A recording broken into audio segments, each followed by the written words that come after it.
Inside the time chamber, a great battle is about to begin. The three Saiyan face each other with their powers to the maximum, and then the fight begins. Vegeta goes for Broly, who hits him with a blow, pushing him back. Vegeta says, "Oh, he's strong!" Goku goes towards him, releasing upwards and delivering a downward punch, hitting Broly, who ducks, giving space for Vegeta to recover quickly. Vegeta propels himself to the ground with one hand and is launched towards Goku. Vegeta starts to give several blows and Goku dodges. With an impressive speed, Broly leaves for the coma of the two, and an exchange of attacks between the three begins. The fight seems to be very balanced at that moment. Outside, the warriors who decide they must continue their training while waiting for the three Saiyans to leave the time chamber, so Piccolo says, "Gohan, Granola, shall we go to the mountains and train some more?" Gohan nods his head. Yes.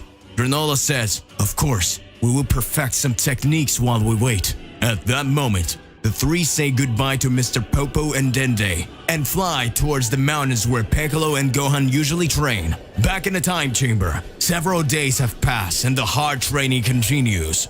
The three Saiyans meditate and do various types of training to perfect their techniques and seek to overcome their limits. Broly had never trained with friends before, and now he trained with two Saiyans who came from the same place. That makes him very happy. Goku, Vegeta, and Broly, three extremely powerful warriors coming from the Great Warrior race, were there training hard for the qualifiers of the Great Tournament that would arrive soon. Meanwhile, in other universes, several warriors continue to train. Hey, how's it going? Just here to remind you to click the like button, subscribe here to the channel so you don't miss any videos, and stay well inside our entire universe of Dragon Ball. Let's get back to the point. Hit had settled on a planet within a galaxy known as the Central Galaxy, where he was training with some very peculiar beings who taught him every powerful murderous technique. On this planet, the beings were known for various agility that could control space, time, creation, and the destruction of matter, thus teaching several new skills to Hit. Now he could create energy weapons using the atoms and particles of ki that he himself produced, thus being able to create knives, swords, spears, shields, and various objects just by using a little concentration and a small part of his ki. On the Sadala planet, Kale, Kefla, and Kaba continue their training. The two girls have already managed to overcome their limits and develop incredibly powerful techniques. Kaba had also become a very powerful warrior and had already surpassed the powers of a Super Saiyan. Jiren had become closer to his friend Toppo, and the two managed to become extremely powerful. Toppo had already obtained the agility to control his power of destruction, and Jiren can improve with his overwhelming power. Earth, Universe 7. Piccolo, Gohan, and Granola continue training together. The three have improved a lot and develop incredible techniques. Gohan and Piccolo watch while Granola develops a new technique. He meditates above the mountains, concentrating all his ki, causing him to gather the maximum power in a small space of time. After that, he made it expand by releasing massive and destructive energy around him. He called this massive ki breathing technique. Gohan tells Piccolo, "It's amazing how Granola managed to increase his powers in a time chamber. And here on Earth, isn't it, Mr. Piccolo?" Piccolo answers, "Yes, Gohan. He is very powerful now." Gohan continues to say, "It looks like he's almost mastered the new technique." And Piccolo completes by saying, "We should create new techniques too, don't you think? After all, in this new tournament, we will need to surprise everyone." Gohan agrees, and they continue their training. Meanwhile, Frieza continues to travel the universe with his army. Frieza, on his ship, happy after being summoned to the tournament, imagine what it will be like when he becomes a deity. Frieza says, "I managed to adapt my Black Frieza form. Now that I have overwhelming power, I will be able to carry out my revenge." Frieza laughs and continues talking. "But now I'm going to dedicate myself to becoming a god of destruction.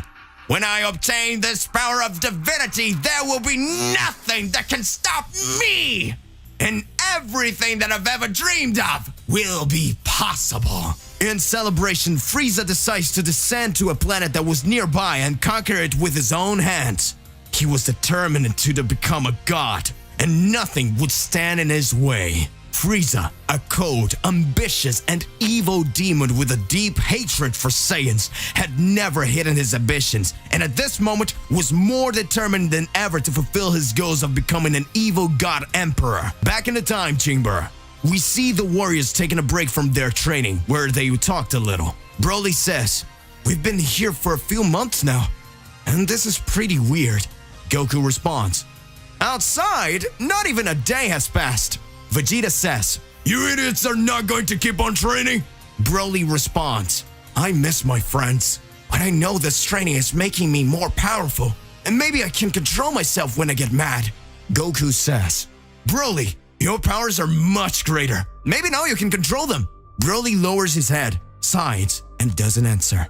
Goku stands up, closes fists, and says, "Well, let's get back to training."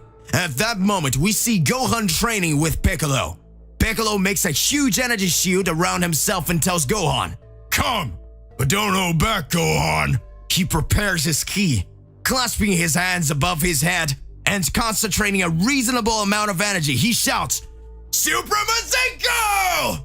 At that moment, countless spheres of energy leaves his head, going at extreme speed towards Piccolo, who with great difficulty tries to defend himself. And Piccolo says, "You did it, boy. You obtained an extremely powerful new technique. If you used all your power to attack me, I would be in pieces right now."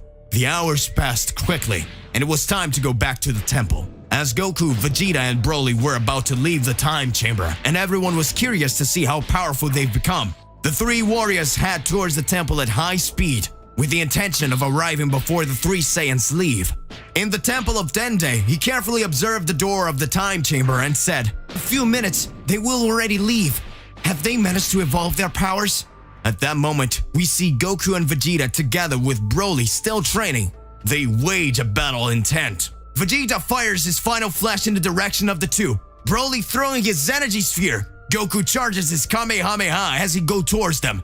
The three begin to go from side to side, attacking with fury. Suddenly, Broly's powers began to expand wildly. It was the first time he would lose control in a long time. Vegeta tries to stop him, and Broly grabs Vegeta's head and starts hitting him on the ground, while Goku hit him with countless punches and kicks, and Broly felt absolutely nothing. With the other hand, Broly holds Goku by the face and makes the two Saiyans hit each other's head, making them dizzy. Goku managed to break free, but Vegeta was still punished by Broly, who knocks him to the ground and starts stomping his face several times. Goku screams, "Kamehameha!" hitting Broly with all his power. He continues advancing towards the Saiyan. Vegeta still is lying on the ground, totally defeated, unconscious. His left arm was broken, several ribs injured, and his leg had been crushed. With training, Broly had become 100 times more powerful. And now that he had reached his form without conscience, his power had multiplied thousands of times. Goku finds himself cornered, and Broly quickly approaches, hitting him in the belly, making him spit blood. Then Broly presses to the ground, holding his face. Broly's hand was bathed in Goku's blood. The gigantic Saiyan punished him by giving several powerful blows to his belly. Goku looks into Broly's furious eyes, slowly stretches his hand towards Vegeta, and just as he's about to lose consciousness and pass out, a small glow passes through his fingers and starts to climb up to his arm. His hair starts to change colors, and everything around him starts to vibrate. Outside the time chamber, the sky darkens, and several rays begin to fall from the sky. Goku's eyes shine brightly, and Broly's blows get slower and slower. At that moment, a gigantic explosion happens, throwing Broly away, and Goku manages to achieve a new transformation. Inside the time chamber, everything shook and the sky darkened, and all he could see was the glow of intent emanating from Goku. Broly, still out of control, lunges at him, and all that can be seen is Goku's hand slowly reaching up and touching Broly's face. At this moment, a gigantic explosion of light takes over everything, and then everything goes dark again. Outside the temple, the warriors who approached in an instant sense a very powerful presence. Piccolo at this moment speaks. "Did you feel this awesome power? I couldn't detect a single ki, but I sensed the presence more intimidating than the presence of Beerus himself." Gohan responds, "I also felt that. What could it be?" Granola says, "Is that an enemy?" They keep going to the temple. Frieza was now more powerful than ever to achieve his goals. His evil mind can't stop imagining everything he can do if he achieves his goals. His plans and desires now seem to be getting closer and closer. In an unknown universe, in a distant galaxy, in an empty and dark shadow place, 3 silhouettes appear in the midst of darkness. Could these be the warriors from a universe we didn't know yet? Beings with a dark and evil aura. The being who was in the center, who appears to be the leader, with a frighteningly evil voice, he said, "The time has come for us to begin and put our plan into practice. Everything is already decided, and nothing can stop us.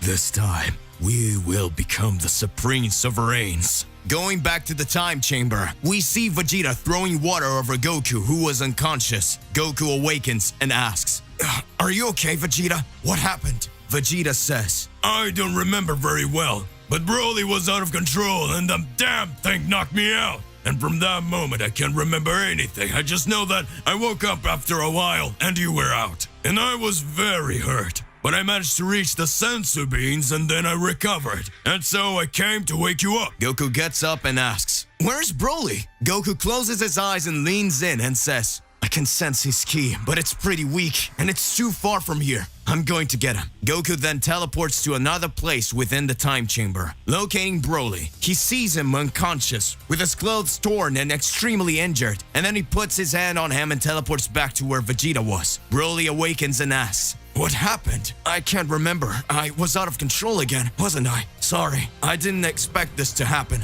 Vegeta then, being aggressive as usual, yells, "You damn bastard! You can't control your useless power and you still don't remember a thing!" Goku then starts to say, "Calm down, Vegeta. You and I can't remember what happened either. In fact, the 3 of us lost because we have no idea what ended up happening." Vegeta then crosses his arms and frowns. He looks in the sides and says, "Damn it. I was close to die and that made my powers increase even more. So this time I won't kill this idiot." Goku then says, "Well, we still have a few hours to stay here. So, shall we go back to training?"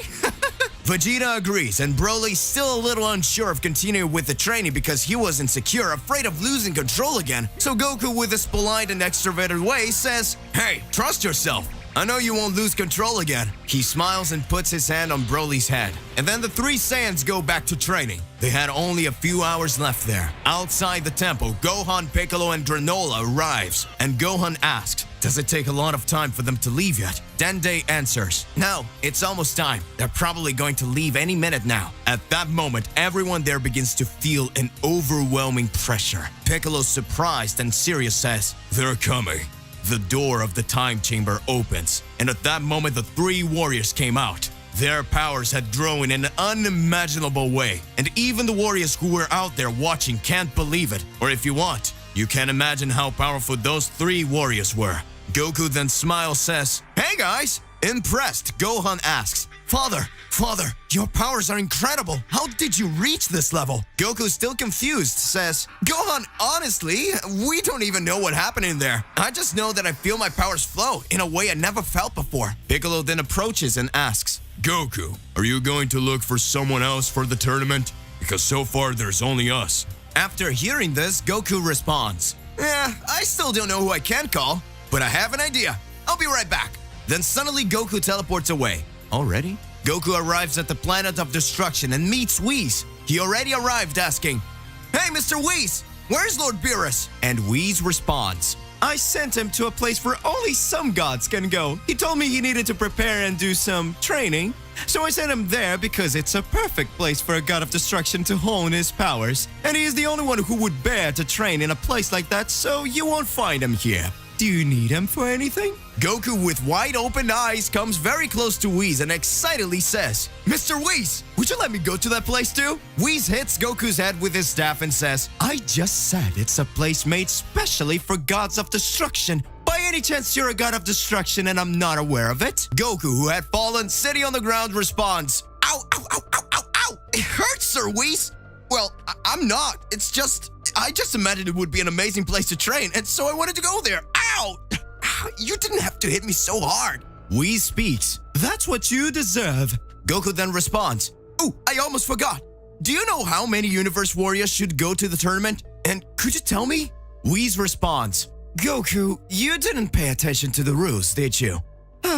Alright, I will explain to you. Each universe can take an indefinite number of warriors as long as it does not exceed the limits of 10. For the playoff, these warriors will be drawn in battles until only the necessary amount is left, which in this case is 12, and they are left to face the gods of destruction. Do you understand now, little guy? Goku then says, Oh, so there's no need to look for anyone anymore. Whis then speaks, I'm going to give you a very important information. An angel was sent to each universe to invite the warriors, but powerful ones who had not been called, or who were not invited to the meeting. We communicated that there would be a tournament, so this time the universes don't have to worry and look for more warriors, because it would be very difficult to know which warrior would be able to participate apart from the people who were invited, but all those who were present at the meeting. The great high priest already took the necessary steps to summon them. Goku scratches his head and says, Damn, I didn't understand anything.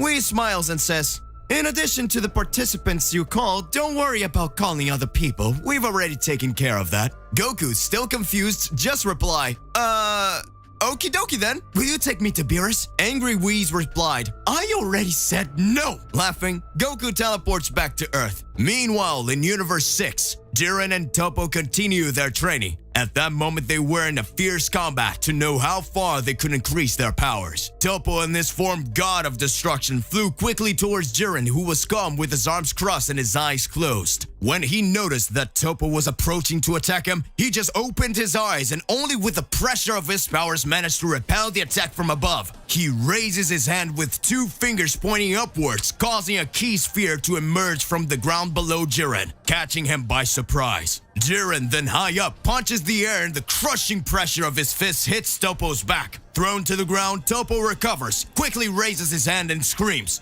Justice? Flash! Firing dozens of attacks in an instant. Jiren flies to the sides, dodging all attacks and then boosts himself appearing in front of Toppo with absurd speed. And Toppo only realized it when he heard, You're finished. At that moment, Toppo looks down and sees Jiren's closed fist touching his body, understanding that he had been defeated. Everyone was looking forward to the tournament qualifiers. Goku arrives on Earth after talking to Whis and solving his doubts in a part. From this moment, all they could do was wait. Everyone was excited and anxious for the great battle to begin. There was still some days left for the tournament to start, so Goku and the others decided to train a little more until there were only 2 days left. And in those 2 days they would rest, so that they had all the energy to fight. Frieza, the great emperor of evil, was too anxious to be able to wait until the day that the qualifiers would start. And then, to meet his need for combat, he traveled around the universe finding some planets where they simply destroy them, thus letting the days pass a little less boring. In other universes, several warriors prepared to give their all to increase their powers. In a distant universe, some warriors decide to get together so that they can make a mini-tournament among themselves so that they can expand their powers. In another one, the beings from that place just waited patiently.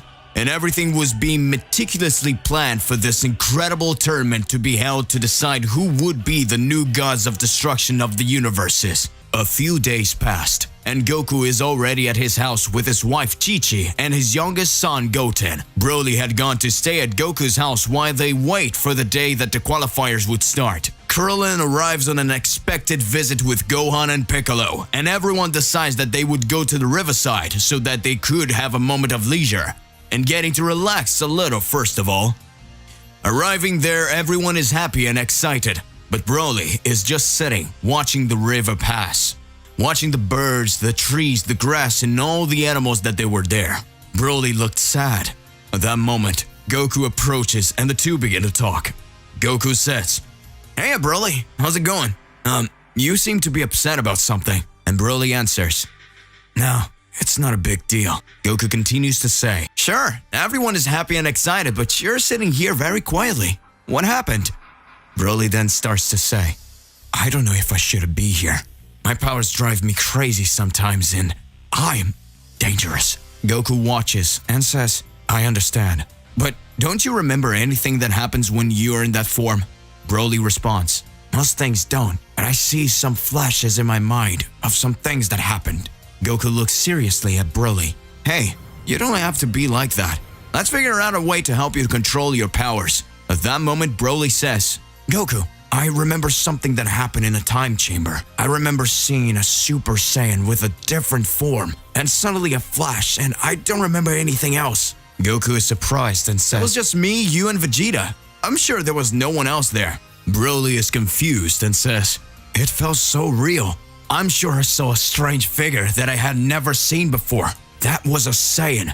Goku gets thoughtful and suddenly says, I don't think there really was someone else there but us. But I'll try to figure out something. With these doubts, they continue to wait for the day of the qualifiers. And the days passed slowly. There were only 2 days left for the qualifiers to start. Hit! The assassin from Universe 6 is finishing his training. He had obtained incredible powers, and at that moment he was going to a planet where several warriors from Universe 6 would meet. Saiyans from that universe, Jiren, so they wait until the long-awaited day. On planet Earth, all the warriors go to Bulma's house, and there they gather. On planet Earth, all the warriors go to Bulma's house, and there they gather so they can wait. In the other universes, everyone starts to gather in specific places so that they can reach the tournament site together. Meanwhile, Frieza continued having fun destroying some planets, so that time passed faster. For he was eager to become the god of destruction. Frieza has just landed on an unknown planet where several families resided, simple-minded beings who watched the evil emperor approach, and then the leader of that community appears. Frieza arrives next to them. The leader arrives next to receive him and says, Welcome, my good sir, to our humble home, where we can serve you. Welcome, my good sir, to our humble home so that we can serve you. Frieza then starts laughing.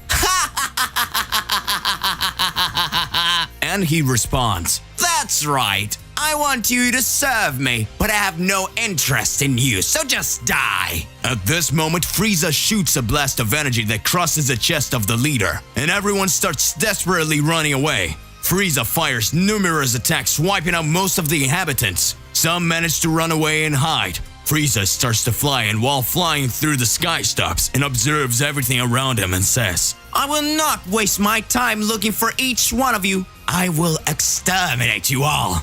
And then Frieza starts to rise, flies higher, raises his hand with the tip of his finger and starts to laugh. As a sphere of energy begins to form, that power takes on absurdly gigantic proportions, and with an evil laugh, more fireworks! He hurls it at the planet. Right now, we can watch that little world break up into little pieces. And so Frieza, Emperor of the Universe, destroys yet another race. When approaching slowly and possible to see, Frieza amidst the wreckage as if nothing had happened. His eyes filled with evil looks ecstatic for destruction. He says, What beautiful fireworks! After which, he raises his arm and contemplates the magnitude of his powers. Back for the planet Earth, we can observe all the warriors gathered, and we see Gohan surprised as he asks, Dad, then the other warriors of our universe were called, which we still don't know. And Piccolo completes saying, Goku, you could have at least asked Whis how the warriors were summoned, so that we don't even have a surprise. Goku embarrassed and responds, I kind of forgot. He hit me with the staff on my head, so I didn't have time to ask. At this point, Vegeta looks over and just sighs. Trunks and Goten run over and ask Gohan, Big brother, can I participate too? There will be very strong guys there. Gohan bends down, puts his hand on his head and says, You can't go there because all the warriors have already been summoned. But maybe in the next one we can take you. In the meantime, train and get very strong. Goten gets a little upset but manages to understand and says motivated, I'll try hard, and next time I'll be stronger than you. I will wait. And Vegeta, he walked from one side to another with his little daughter in his arms and said, Why did this bunch of idiots have to come here? And acting a little goofy, he says, looking at his daughter, They are disturbing the great little princess of all Saiyans to sleep. Then they come across with Bulma looking at him. At this moment, he immediately regains all his Saiyan pride and says, "Take her, Bulma. She wants to sleep." Handing her daughter in Bulma's arms, turning her back with a flushed face, crossing her arms and walking away. Bulma lets out a slight smile and says to her little daughter, "Dad is so affectionate, right? But he has to maintain a macho attitude." Time continues to pass, and a few hours later, it wasn't long before they went to the tournament qualifiers. Everyone was gathered there, awaiting anxiously for the time to go to arrive. And then Whis arises in that spot. And then he starts to say, "Gentlemen, are you all here? It's time to go." The Z warriors say goodbye to their families, and together with Whis, they leave. Sometime later during the trip, they were making a cosmic cube. Goku asks Whis, "When will this tournament take place, Mr. Whis?" And Whis responds, "The tournament will be had in an empty universe. Lord Zerno himself provided it so that all warriors can present all their skills. We have already built the arena, and now we are just taking everyone to start." And finally, the long-awaited moment arrives. As the warriors approach, they observe a gigantic construction wandering in the middle of the empty universe. And they begin to observe that there were already several warriors from various universes, and there would be the place where a spectacular battle would begin. In an empty universe created by Zeno, the warriors are now approaching a large arena where the qualifying matches will take place for the great tournament of destruction. Upon arrival, the warriors face countless other fighters and manage to notice some familiar faces among them. Goku is proud and admired to see so many powerful people gathered in one place. Goku is proud and admired to see so many powerful people gathered in one place. In this moment, Goku says, "Wow, there are incredible powerful beings here." They also fear Jiren and Hit and several other warriors who will participate in the tournament. Sniffing around, suddenly Goku gets scared and screams, "Holy crap, isn't that Frieza? What is he doing here?" Gohan also looks around and says, "I guess they didn't tell him we didn't invite him." At this moment, the Supreme Priest stands on the stage and begins to speak. "Ladies and gentlemen summoned, surely we will begin the elimination phase of the great tournament of destruction. But before, we will explain how the battles will take place. I see that we have many warriors around here, approximately 600 fighters in search of glory, wanting to become a god of destruction. Then we will start with a royal battle, where everyone will fight at the same time, and the first 50 that are left will advance to the next phase. We will give a little while so that we can rest, and after that we will do another real battle. And there will be only 24 warriors left, who will have more time to recover their energies. And then we will start the fight 1 against 1 so that the best 12 will be chosen. The battles do not have a time limit. There are also no rules that the impression of killing your opponent is worth everything. Because if you are opponents, then you are not in a position to fight, or if you ask to leave, you will be disclassified and the fight ends. Oh, and there's one last important thing. All those who are defeated will be instantly extinguished, and that will be the rules of this elimination phase. I hope you appreciate the beginning of the great tournament of destruction." All the people who are there are beginning to look worried, and in a tense atmosphere they will not be. And the High Priest calmly continues to say, "Keep in mind that this phase of this tournament will be long and delayed. We have prepared some facilities to accommodate them, and whenever necessary, they will be able to stay in this place." The Supreme Priest raises his hand, pointing to where the arched dwarves were located, and to one side it's possible to see a gigantic tower with several rooms and gigantic windows. This tower is divided by floors. Each floor corresponds to where each universe should be, and then the Supreme Priest says, "The first stage will start in 30 minutes. All warriors go to the tower so that you know your place, and we will meet again in 30 minutes. At this moment, all the warriors, shaken by what they've just heard, head towards the tower. Universe 7 accommodations. Upon reaching the floor where the Universe 7 warriors would stay, Goku and the others noticed that Frieza was right there. Goku approaches and says to Frieza, "What are you doing here, Frieza?" And then Frieza responds, I was summoned to participate in the tournament. After all, I was the most powerful being in the universe. And now, I have the chance to become the god of destruction. By chance you didn't think I'd stay out of this? Vegeta butts in, already saying, "You will never become a god, even if I have to kill you again, you insect. And apparently you don't get tired of being killed by the Saiyans." At this moment, a tense mood arises, and Frieza looks seriously at Vegeta and responds, Want to try, insect? I won't have to wait until the tournament starts. I will finish you right here and now. And Vegeta starts grinding his teeth in rage. And Goku appears, interrupting them, saying, "Calm down, guys. We'll settle this inside the arena for the time being and pretend we're friends. All right? Vegeta?" "All right, Kakarot." Fine by my terms. Each floor of the tower was made up of countless rooms, each room named after the warrior or warriors who would settle there. They all reach a hallway where they notice several doors with their names written on them.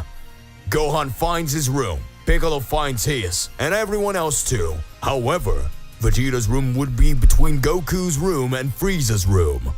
As Vegeta approaches, he sees his name on the door, and when he looks at the side, he sees Goku, and when he looks on the other side, he sees the writing Frieza, the Emperor of Evil.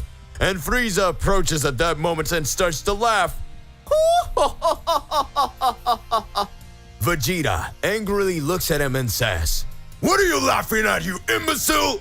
And Frieza replies, Even here they recognize me as the Emperor of Evil. And on yours it says simply Vegeta. You weren't the little prince of that insignificant planet. Vegeta is furious, and Frieza is still laughing. Frieza opens the door to his room and simply slams the door in Vegeta's face. In a comical scene, Vegeta says, "I'll get him! I'll get him! I'll get him!" While Goku holds him with his clothes so he can calm down. And Goku keeps saying, "Come down, Vegeta! Come down, Vegeta!"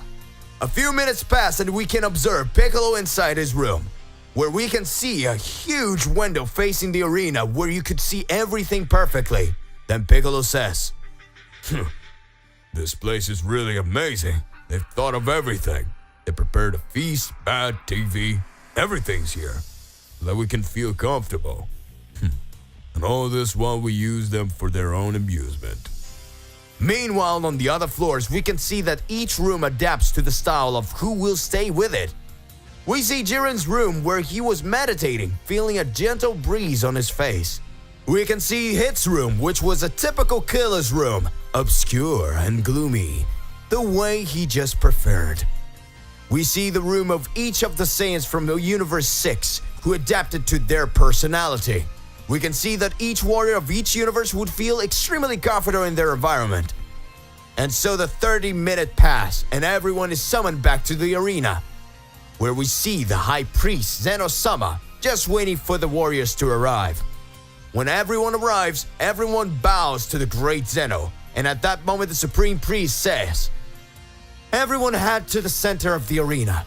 And Daishinkan instruct them to get ready. Everyone takes a stand.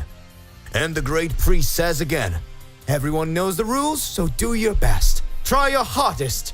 And get started!" At this moment, Zeno is already ecstatic because we can see warriors fighting each other, explosions all over the place. We can then notice that the warriors of Universe 7 begin to dissipate, each one to one side. Without thinking twice, Vegeta goes after Frieza, who had already disappeared amidst the explosions, and then Vegeta is faced with an enemy that hits him with incredible force, knocking him to the ground. At this moment, the enemy approaches Vegeta slowly with the intention of exterminating him. But Gyabe quickly appears, hitting that being, causing it to be the first eliminated. When that being fell from the arena, it automatically disappears, thus having its existence erased. Kaba extends his hand to Vegeta and says, "Are you okay, Master?" Vegeta slaps Kaba's hand and orders, "Don't ever meddle with my fight again or I'll kill you!" Vegeta gets up and walks towards the post. But Vegeta stops and looks back out of the corner to his eyes and says, "You've grown so much, Kaba. I'm proud of you. Then he continues walking, and Kaba is very happy to receive a compliment from the Saiyan Prince. In another corner of the arena, we see Jiren with his arms crossed, just watching as an unknown being approaches and launches numerous attacks against him. That doesn't even show a reaction. Jiren just raises his hand, striking lightly, his enemy flinging him away as if he were just an insect, and then with an opposing voice he says, It's not you I want to fight. and then we see warriors being taken out quickly, and we see other battle ensue. We can notice 3 extremely dark warriors who did not part, and who easily defeated anyone who approached them.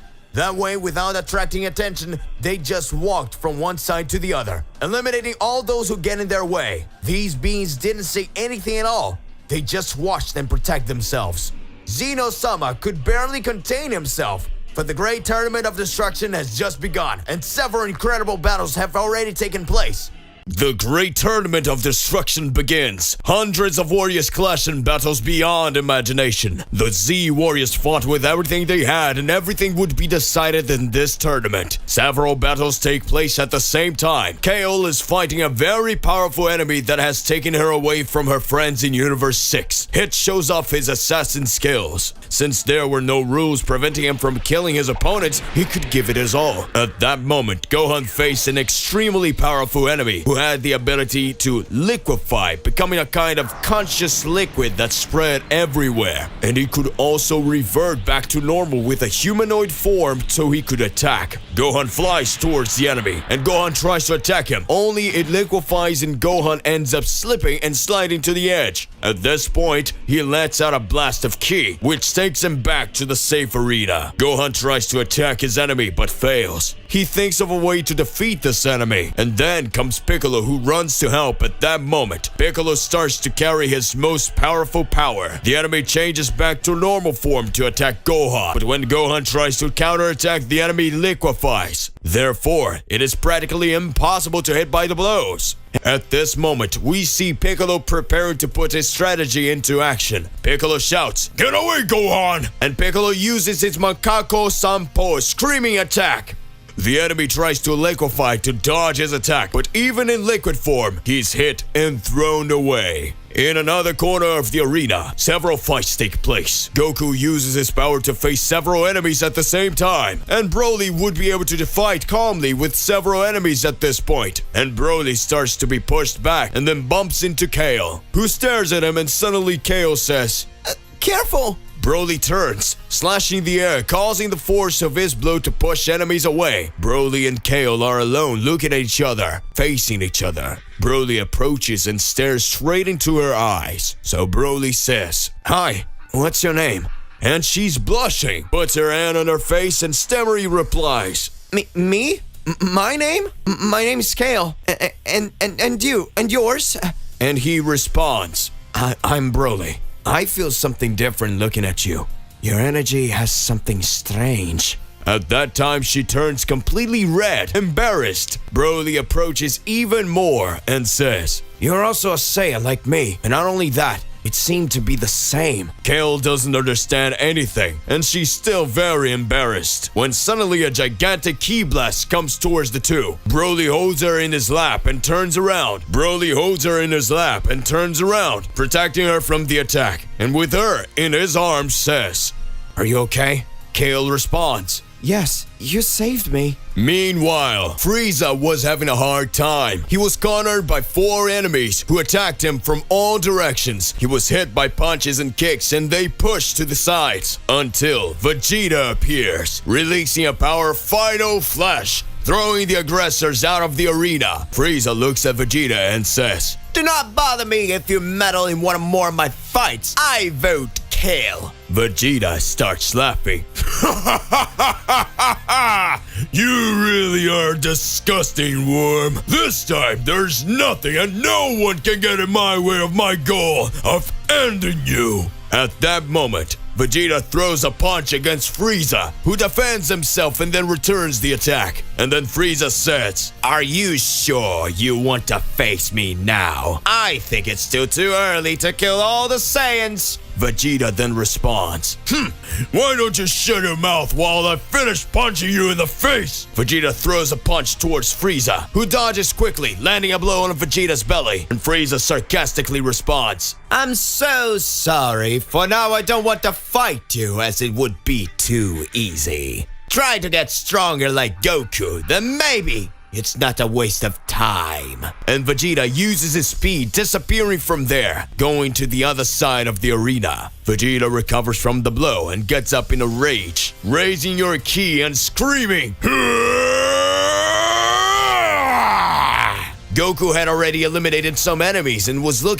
Goku had already eliminated some enemies and was looking around. When suddenly he's hit by Hit, which appears in front of him saying, Long time no see, Goku. I just wanted to see if you're stronger now. Goku responds, Hit, you're pretty powerful. This time, I'm not just the same anymore. You can come attack me with everything. Hit responds, Too excited to see how much you evolved it. Hit goes to Goku's back by hitting him several times, and Goku dodges each attack. Hit smiles, and then Goku is hit with a blow sequence. When Goku realizes the hit was several meters away, and after that, Goku can feel the impact of the blows that have been launched against him. Goku then kneels down in pain and says, Damn you, you really are more powerful than before. I didn't even see where the attacks came from. Hit says, And as I told you, I attacked you. At this moment, Goku looks closely at Hit, who is still standing in the same place. And without looking away or paying attention, Goku feels the attack hit him again. Goku then thinks out loud, Where are these attacks coming from? You haven't moved, I'm sure. Hit's response, Want me to do it again? Maybe this time you'll notice. Goku says, Come on. Hit answer, There I go. At that moment, Hit doesn't even move, but Goku feels several attacks, a sequence of blows, ravagers that rip his clothes off and leaves him with a few minor injuries. Hit said, You won't be able to figure out what's going on, but when I tell you, it won't make a difference. Goku watches closely and Hit begins to explain. Since the last time we fought, I understood that I couldn't get to you with my time jump again, and so I evolved, and even that wouldn't be enough. And that's how I decided that I needed to rediscover it and recreate it. So with you, I won't use the time jump anymore. I'll use the infinite time jump.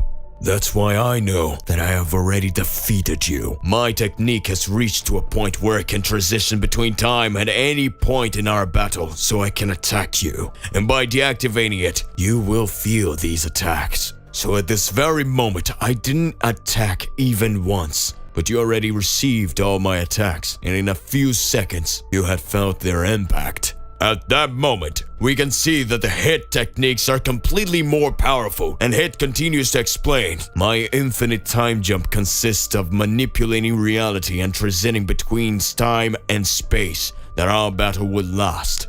So I can simply finish you off during that time, and you will only realize when you are already defeated. Goku is surprised by this ability, but Goku says, It really is an incredible ability, and that means that automatically you already know everything that will happen in our combat. So to defeat you, the solution is very simple. I just need to not face you.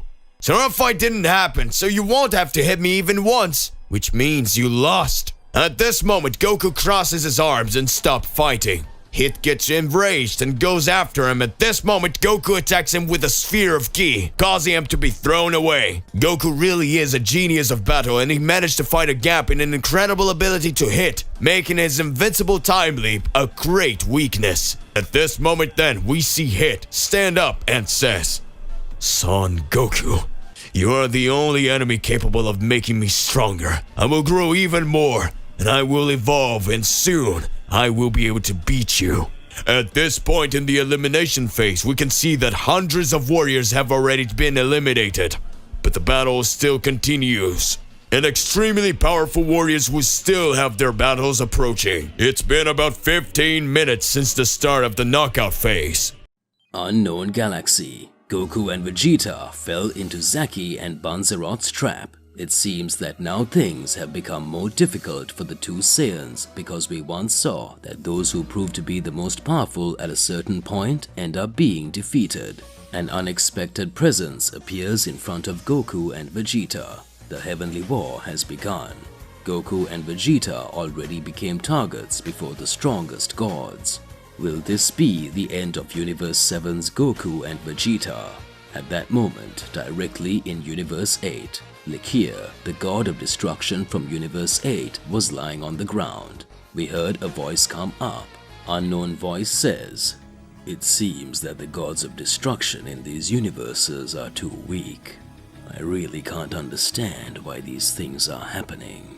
Perhaps I should have chosen another universe. Although if you think about it, I chose it, but I ended up in the wrong universe. It's no use. I have the power that is capable of defeating any enemy. My strength really keeps getting bigger. I'm sure that now I will be able to show all my power. I am the most powerful angel." At that moment, Lakira falls to the ground and says, "How did he manage to do that?" Lakir has a little flashback in his head and says, "Looks like that fight was won. He started taking my blows and I had dodged all of his attacks. But in a small instant, he managed to eradicate me with an attack that felt like it had distorted reality. I should have guessed that this guy was an angel. But unlike all of Zeno-sama's protective angels, this guy fights like a barbarian warrior. It seems he likes to get into conflicts. I didn't even have the time to activate my ultra ego. That was a disgrace to me as a god of destruction. If by some miracle I make it out of here alive, you will pay for it. How did this happen?" At that moment, Kai, the angel of Universe 14, appears and says, "You should know that for all heroes, we start by getting beaten up in a fight, and then we do a turnaround in battle. I am the hero of these people. That's why I need to end all evil. Once the great priest sealed my universe and all my friends, now we will end the real villain. You will be sealed here, and soon I will show you my true power. I will not eliminate your universe. I will make your universe have me as an angel. Surely all mortals here would like to have Zaki as the new god of destruction of your former universe. You will be our slave, Lakir. I think I'll go see how things are. You will be locked in here." Lakir is sealed away by Kai, the strongest angel in Universe 14. Kai goes to Universe 7. At that moment, Kai observes everything. Kai analyzes all the powerful presences in Universe 7 and sees that Zaki was there. Kai spots Zaki and says, "Does that mean you've already dealt with Goku and the other Saiyan? I could see the energy of two powerful Saiyans fighting against you for light years." Banzerot begins to watch and says, "They are in the kingdom of Shiva. Nothing came to our mind that could be different. The task was to capture them, and practically all of our techniques are brutal, and if we used it, we would make the existence of the two to be extinguished. It would totally go against the will of Shiva and Mother of Angels Zaki. So after using our dimensional sealing technique, we sent them to where the bloody angel is. Shiva will deal with them. We just did a sealing technique. Even because there are other Saiyans, extremely powerful, and from what we can understand, it's not just Son Goku who has great skills. Then, even when we evaluate this whole situation, we can make the best decision. Do you understand, Kai?" At that moment, Zaki starts laughing and says, "Looks like we're going to have to show true power. Looks like we're going to have to raise our energies more and more. It's very interesting to play with these Saiyans. In Universe 7, there are a few Saiyans, but all the presences of this race are extremely powerful. I believe this will get better and better. But we must not forget that we are in a heavenly war. Let's wait and see how this whole situation turns out." Perfect. Come on, we have to analyze this whole situation. At that moment, a great energy arises directly in Universe 7. Great powers begin to be released. Gohan appears and says, "What's going on here? It seems that I no longer feel my father's energy as much as Mr. Vegeta's energy. Mr. Piccolo, let's find out what's going on." At that moment, Gohan and Piccolo begin to fight several destruction cats. Piccolo says, "These beings of Beerus's race are very annoying. Come on, Gohan. We need to defeat them to see what's going on." At that moment, Kai can feel another energy and says, "I feel an energy here in this universe that has a potential more powerful than even Son Goku and all other Saiyans." Zaki and Banzerot start to wonder. Kai starts to smile maniacally. "Yes, he exists. I knew. I feel like this warrior is hiding his power, but I can feel all this energy. Perfect. This will be fantastic. I already know who I'll go after. I need to meet him." At that moment, Banzerot and Zaki were watching everything that was happening. Who is Kai talking about? Back to the unknown galaxy. Goku and Vegeta begin trying to directly attack the Angel of Universe 18. At that moment, Goku tries to hit the Angel's head directly and sticks his hand in the thorns that are coming out of Shiva's head. Shiva starts laughing and says, "Haha, let's see. Does that mean that you would really have the courage to attack me? That's pretty daring for a mortal to try to attack an angel. Didn't you know that I'm a celestial being? You shouldn't be a guy who attacks stronger beings in your universe." Goku says, "This is a war. We need to save our universe." Goku starts to think. The power of those two was very great. When I thought Vegeta and I were going to combine our powers, in the blink of an eye, the combined technique of the two appeared and ended up bringing us here. Still, I can't even know what universe this is or what reality we're in. Goku, back to his normal sanity, says, "Tell me, what place is this? What do you think you're doing with us here? We are not your puppets. Come out and come fight with us. Vegeta, we shouldn't have let our guard down." At that moment, Goku begins to increase his powers more and more. The Angel of Universe 18 says, "Well, I already told you once. If you want to get out of here, it's very simple. The only thing you need to do is defeat me. Of course, if you believe you are capable. Son Goku, if you have any idea how many people want his head, I would think twice before leaving, because I think he's an indestructible superhero." This war doesn't really involve you mortals, but you decided to help the wrong side. From your partner universes, we managed to break out of the seal we were in after the High Priest's betrayal. Goku and Vegeta start watching. At that moment, Vegeta says, "Betrayal of the High Priest?" Shiva starts laughing and says, "Exactly. Don't you think it's weird? Extremely strong beings like us were sealed away after millennia of battles. The only explanation why this could happen would be betrayal. And it came from whom we least expected it. But one of ours was among all these universes. We can see several things that were happening. Now it will be more than interesting to show all our power and take back everything that is rightfully ours." Goku starts watching and speaks. What is she talking about? Why does she say so much about the angel's betrayal? Does she mean that one of the angels who are beside the High Priest is a traitor? It makes no sense. At that moment, the angel Shiva starts laughing and says, "Haha, exactly. Let it be known that the traitor is..." The moment Shiva speaks the name of the traitor, Goku and Vegeta are brooding. Goku says, "It cannot be." The moment Goku started to get reflective, Shiva says, "It doesn't matter. Know that you never managed to get out of here. Or better, at least you won't get out of here with life, Vegeta. Goku, you will finally be captured by me." Planet Earth. At that moment, Gohan had come face to face with Zaki after defeating all the destruction cats that were in that location. Gohan says, "I felt your energy far away from here. It seems that for some reason, my body asked me to defeat him. If I manage to defeat you here and now, Surely the technique my father received will be undone and he will be able to return here, right? At that instant, Piccolo appears in front of Banzerot.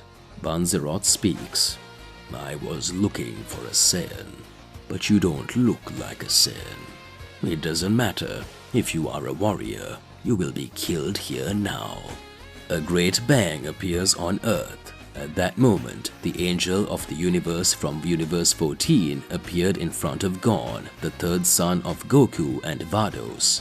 Kai says, I finally found you. It's no use hiding your power. I know you're very strong. Gon looks at Kai with a scared look. At that moment, Kai starts laughing and says, I know you are powerful. Don't hide your energy. You're not just a Saiyan. You are a hybrid with an angel, so you have similar energy to mine. Fantastic. At that moment, Gon watches and speaks. Damn, they found me. Gon is the third son of Goku, the son of Goku and Vados, the angel of Universe 6. Goku in another timeline had his third son after Gohan and Goten were destroyed in his timeline. In this timeline, all Z warriors only went through catastrophes until the moment when all Z warriors were destroyed. Goku in another world began training with Lord Kai and increasingly surpassed his powers. In that reality and in the world of those who had lost their lives, Goku ended up becoming the savior of everything. Goku began to solve all situations, increasing his strength more and more and showing all his power. We knew that Goku was the savior of everything until the moment he had the involvement with the angel of Universe 6, Vados. Vados, after meeting and seeing everything that Goku could show, ended up becoming interested in the Saiyan, seeing that even though the Saiyan had been killed, his soul still wanted to protect the realm of the dead. Vados revives Goku. A great relationship and a fruit of that romance emerged. Gon, the angelic Saiyan. Gon, even as a child, had several battles and had a gigantic emerging power for being the combination of a Saiyan alongside the power of an angel. Gon saw his reality being attacked by the Dark Angels while Goku and Vados fought a celestial battle in their timelines. Times passed. Gon arrived in the Z Fighters timeline to help Goku. Gon held a training alongside Goku in the room of the gods of Universe 6, and soon after they fought together against Black Vegeta. Sometime later, Gon trained again with Beerus in the room of the gods. Now Gon is on the side of Goku and all universes in the heavenly battle. Few in this timeline know that Gon is the son of Goku and Vados. At that exact moment, Gon is in front of Kai, the angel considered the hero of Universe 14. Kai is considered the strongest angel in terms of brute strength.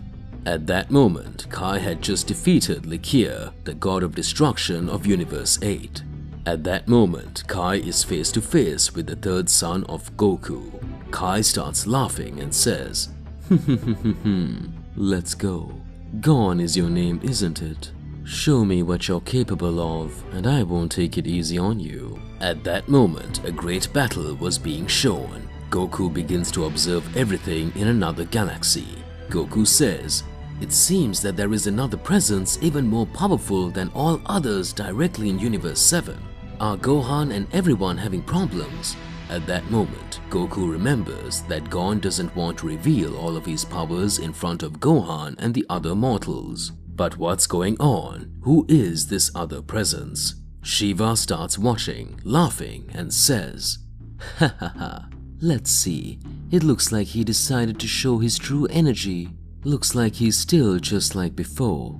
Well, if we are going to evaluate the brute force aspect, it really can show something catastrophic. You don't get along, Kai. You don't even let the enemy have time to breathe. I feel that Universe 8 is not the same as before. The god of destruction there has been defeated. Since you can attack the god of destruction of Universe 8 and not directly attack your own angel brother, this way he will find a way to save your god of destruction. Looks like your rules are totally different, but come on, let's see. If you are in Universe 7, it is because something caught your attention. At that moment, Goku says, you're after Gon, aren't you? I know that. At that moment, the angel Shiva starts laughing and says, "Ha ha ha, it was him. I've always suspected this kid. Maybe you're not Son Goku's real target. Now that we know of Gon's existence, maybe he's the one we should capture." At that moment, Vegeta questions himself. Who are you talking about, Kakarot? Is that the boy who came with you? At that moment, Shiva says, "Exactly. Didn't Goku tell you? This boy is the third son of Son Goku. Son Goku had a son with Vados, the angel of Universe 6. In another timeline where we had eliminated all mortals in the world of the dead, Son Goku trained with Mr. Kai, and after Champa appeared to blame Goku for Beerus's death, the angel Vados went along and ended up falling in love with him. What a cliche."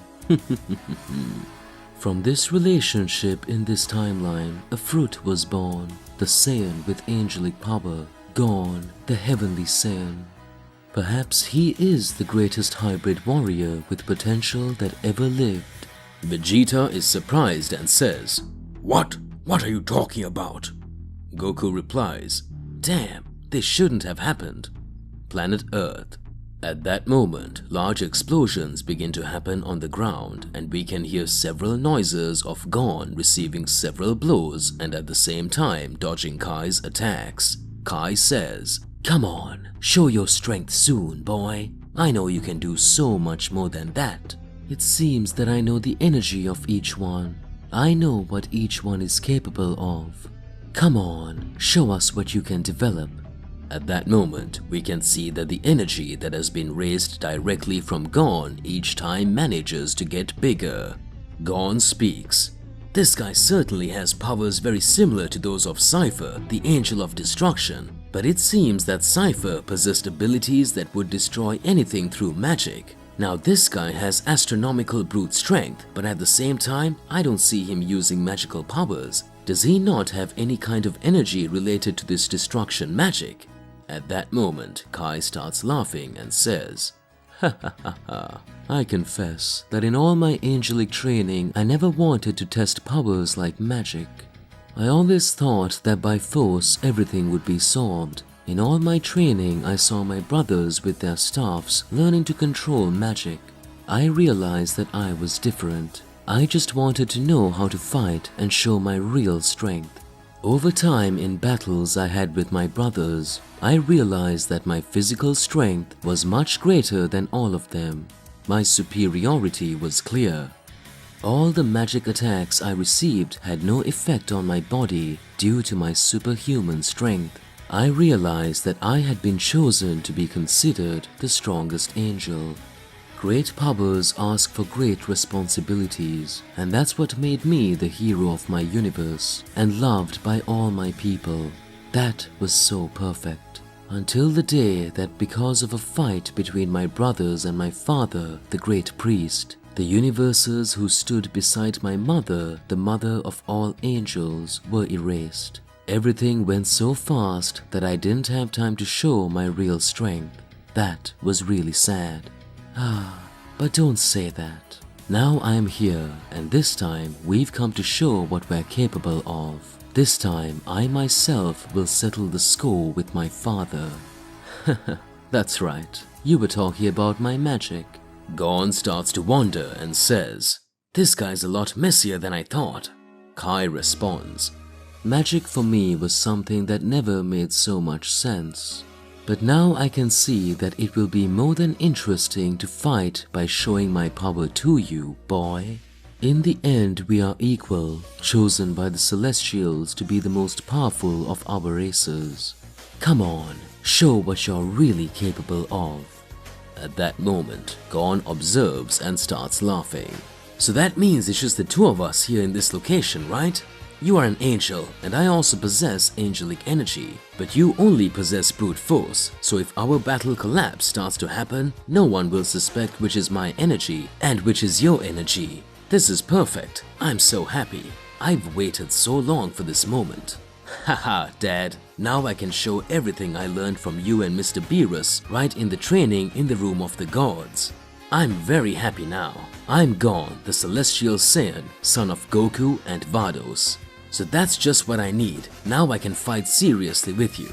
Kai makes a surprised face and says, I mean, this boy is very smart. He just didn't want others to know his real power. As we both have a heavenly energy, everyone will think he's fighting an angel and won't know how to differentiate my energy and his energy. Ha ha ha ha ha. Fantastic, boy. Let's start our fight. Gon versus Kai. What is Gon's plan? What's happening?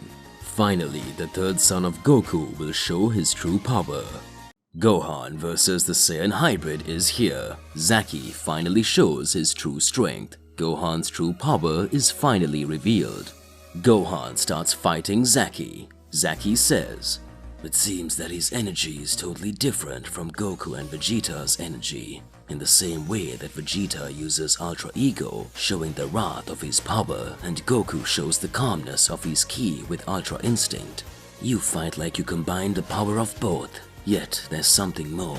There seems to be a purity and anger in your fists. You're an interesting boy. Son Gohan is your name, isn't it? You have the respect of Zaki, the god of destruction of Universe 14. It will be an honor to eliminate you. Gohan starts to smile and says, I can't say which power is higher, if it's mine or if it's my father's, but it still doesn't matter because I have a mission, and that mission is to protect the Earth, and you are a threat. I will finish you off, and I will protect Earth and truly show my true power. At that moment, we can see that several destruction cats were being eliminated. A voice comes up and says, it looks like I really managed to show all my power here. These cats of destruction are really a pain in the ass. I would have to finish each one and show what the true meaning of energy is. Let's go there now. It is time for truth and heavenly power to be revealed. At that instant, we can see a large opening and a crack in a time rift on planet Earth. A great warrior ends up coming out of the time rift. Who is this warrior? Back to the battle of Gohan. Gohan, after hitting Zaki's face, realizes that Zaki is very calm. Zaki starts laughing and says, this is fascinating. This is incredible. It means that you are the Saiyan hybrid of the prophecy. It reminds me of the same way that I was chosen as a Saiyan of my universe. At that moment, Gohan observes Zaki and speaks. What? Are you a Saiyan too? Gohan is surprised to discover that Zaki was also a Saiyan. Gohan notices that Zaki's skin color and hair are totally different from all Saiyans he knows. At that instant, Gohan speaks. But after the darker skin, those dark eyes, that hair color, he has Saiyan traits, but he's still quite different. I can't understand. Your ki is that of a Saiyan, but your appearance is totally different. I'm a hybrid Saiyan of two races. Is there a possibility of him being… No, it's not possible that could happen. At that moment, Zaki starts to laugh and says, haha, let's see. You will be eliminated by me, son Gohan. You question yourself too much. This is just a fight in a war where the strongest will emerge victorious. Can you understand that? You are talking to the warrior who will erase your existence from the whole universe. But I must deduce that the mix of races you know among suspected Saiyans must make sense. That Saiyan race next to a human. In this way, you have become a hybrid. As for me, I remember it like it was yesterday. The reflections that my father used to say. At that moment, we have a small flashback of Zaki. We see a being with long black hair, a Saiyan with very high energy. Everyone feared him. They knew that he could increasingly show high skills. The birth of a prodigy was shown. That Saiyan who manages to raise his powers more and more. At that moment, we can see that the Saiyan that had been shown was Zaki's father. In a few moments, the Saiyans conquered several planets and showed different skills. All the energy that had been shown and all the power that had been raised is shown. Everyone knew that another being from this planet was appearing. A combination of powers that was closely linked to a goddess of destruction that possessed the energy of destruction combined with the power of Makaioshin demons had just emerged. She was considered the goddess of death. At the time, Isaac's father, being a Saiyan, became involved with the goddess of death. A fruit has appeared, the birth of Zaki. That Saiyan who possessed Makaioshin demonic power combined with the power of a Saiyan comes about. For a moment, considered the most powerful hybrid in his universe. Zaki, after getting old, was considered as the Saiyan son of a demon and was looked down upon by all of his race. Until the day Zaki unleashed his powers and wiped out most of his race. Several collapses that happened between his planets, he began to want to do things his way, destroying everything. By the time Zaki flees his universe because he can't take the Saiyans and Makayoshins anymore, Zaki wanders to Universe 14 and finds Kai, who was considered the hero of everything. Kai says, "Hey boy, if you keep wrecking things here, you'll be disposed of by me. I am the hero of all universes, the angel Kai." At that moment, Zaki starts to laugh and says, "Haha, that means he won't attack me directly. Did I understand correctly? Does he not care about my appearance? Is he giving me the power of choice? Who is this guy? Haha, very good. So let's go. If you manage to defeat me, I will stop destroying everything. Otherwise, I will destroy you and everyone and take this universe for myself."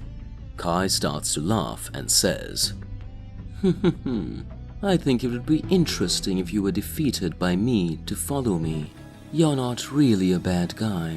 I can feel it deep in your heart. After all, I am a hero. You would definitely learn a lot more things on your journey, and I, as a hero, have an obligation to protect everyone, and even you who are the evildoers." At that instant, Kai and Zaki begin to have a battle. The battle that lasted 100 days. All universes began to shudder. Several planets for several days suffered earthquakes and people could not leave their homes, all due to the blows that collided between Zaki and Kai. Even Zaki being a Saiyan hybrid and Kai being an angel, the two managed to fight on equal terms. Kai was more and more impressed and happy with Zaki's performance in the fight. Kai was weakening. Zaki also didn't have much energy until the moment the two give the last punch. At that moment, Kai goes to the ground. In a few moments, Zaki's body is thrown away. Kai stands up and says, "This fight was fantastic."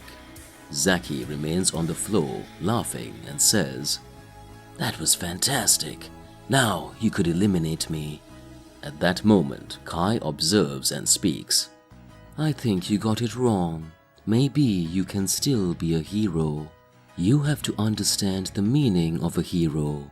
I could never eliminate you. After all, heroes save lives and don't end them. He could have only misunderstood things. Come on, follow me.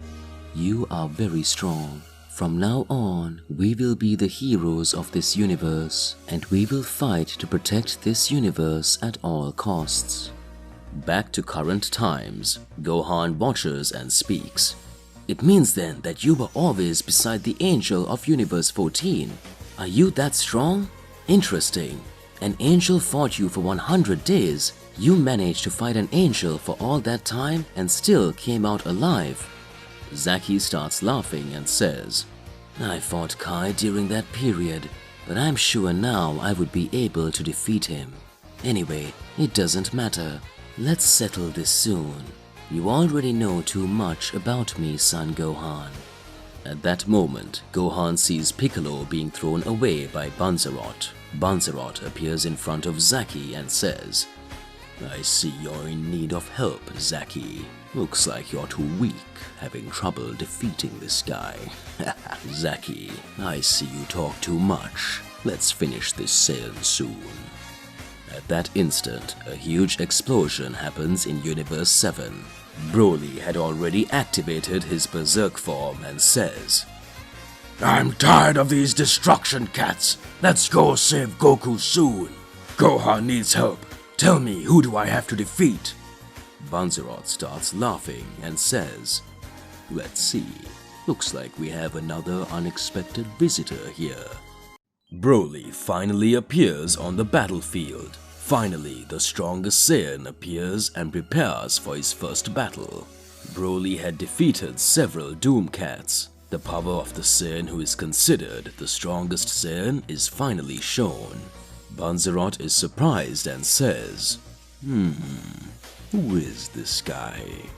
Does that mean then that he is one of those Saiyans who had great power to show? Alright, I think I've heard of a Saiyan like that a long time ago. Does that mean that you have a latent power even greater than Goku's? It will be very interesting to crush you now. This way it will be clear that I am the strongest Saiyan. Goku will spend some time cooling off with Shiva. That is, if he makes it back from the place I sent him. If he comes back, I'll finish him off as soon as I defeat you. At that moment, Broly directly activates his Super Saiyan transformation. Broly watches and speaks. It means that you are this guy who is causing problems here for the warriors of this planet. I've been watching your movements, and I confess that your strength for me is nothing. You look like a harmless dog that won't stop barking, and when you get close to it, it starts to get scared. Let's start. At that moment, Piccolo was lying on the floor. Piccolo says, "Looks like this guy is really strong. I really didn't even have time to show my full power, and this guy managed to defeat me before that. Is this a power of a true Saiyan god? By that outfit, he sure is a god of destruction. I can't imagine what the power level will be. Gohan is fighting this guy. This shape, this hair color, and this skin are totally different. It looks like he's hiding something. I wonder what's going on. Alright, let's go, Gohan. I trust you in this battle. I need to recover." At that moment, Zaki observes and says, "What's going on here? Who is this guy? Did he just show up without us being able to detect his presence?" Gohan starts laughing and says, "If I were you or if I were Banzerot, I would be scared because he's about to face Broly. He who has already caused great meltdowns in every battle, and his fury is acclaimed even by the god of destruction of our universe. Broly is the strongest Saiyan." Banzerot prepares to move forward and attack Broly. Broly in a few moments remembers his training alongside the Great Priest and Goku. At that moment, Broly starts to smile and says, "It seems that thanks to this training, I can now see. I can feel the enemy's next steps for light years. Thank you very much, Goku. Thank you, Great Priest. Now I possess the true mastery of the Force." That moment, Banzerot will attack with a punch approach to the face. Broly, in a few moments, uses the mastery of the Berserker instinct, dodging all the blows that Banzerot tried to hit. Banzerot says, "What is that? Impossible. How is he managing to read my movements? This sequence of blows, not even Zaki could get rid of it. What's going on here?" Gohan and Piccolo watch and say, "What? How is this possible? Did Broly make it this far into the training base? He has this ability. When did you learn that, Broly?" Broly starts laughing and says, "While I trained with Goku and Daishinkan, I could observe the mastery of Ultra Instinct that Goku was able to follow the movement of angels. But in order to be able to perform this skill, the user's ki must always have a constant calmness, and I knew that my ki would never. It would be something that was part of me. That's why the Great Priest explained to me that I would discover my instinct myself. Until the moment I woke up the Berserker instinct. Now I have all the power I need. Let's get started." Grand Priest Palace. The Great Priestess Zaki continues face to face with Daishinkan, and the two are staring at each other insanely. The two are watching the celestial war that was taking place. Zaki says, "Looks like Goku and Vegeta are practically out of the game, isn't it, Daishinkan? Now see what your Saiyans are managing to do. Absolutely nothing." Already in Universe 11, it seems that things are even more complicated. At that moment, directly in Universe 11, Margarita was thrown into the rubble of the planet. Toppo was lying on the floor. Belmont had his King and Joker cards torn up. At that moment, Jiren was almost exhausted. Jiren says, How could this happen? What race is this guy? I cannot understand. He looked like he was at a disadvantage, but he was and managed to nullify Belmont's power. From the information I had, this would only be possible if he was hiding the game and can nullify any type of divine ability. He said that he could only destroy the energy of angels, but now for all that was shown, he managed to cancel even the powers of Belmont, the god of destruction. The energy of destruction doesn't work against this guy either. Toppo ended up losing his power. It looks like the burden of this fight will fall on me. Belmont, lying on the ground, watches and says, Jiren, it seems that we did not know this information. Belmont's powers were lost. I lost my powers because he hid it all this time, that any celestial energy he can nullify. I wonder what's behind it. But you are special, Jiren. Your power is different. Now we know that it is not angelic power and not any kind of destruction power either. Perhaps you are the only one in this universe who can win. At that moment, Ziel starts to laugh and says, You've got to be kidding me. Do you think you will really be able to do something here? It's no use. My powers are much higher. My power of destruction is the strongest power there is. You will never be able to do anything. At that instant, a great explosion and collapse takes place among all the universes. Goku directly into the unknown galaxy alongside Vegeta fighting the bloody angel Shiva begin to observe. Gohan, Broly and Piccolo notice a huge explosion light years away from where they are. At that moment, Gon, who was fighting Kai, also noticed. The universe was practically being erased. At that moment, we can observe a big laugh. Ha ha ha ha! I said these gods are extremely weak.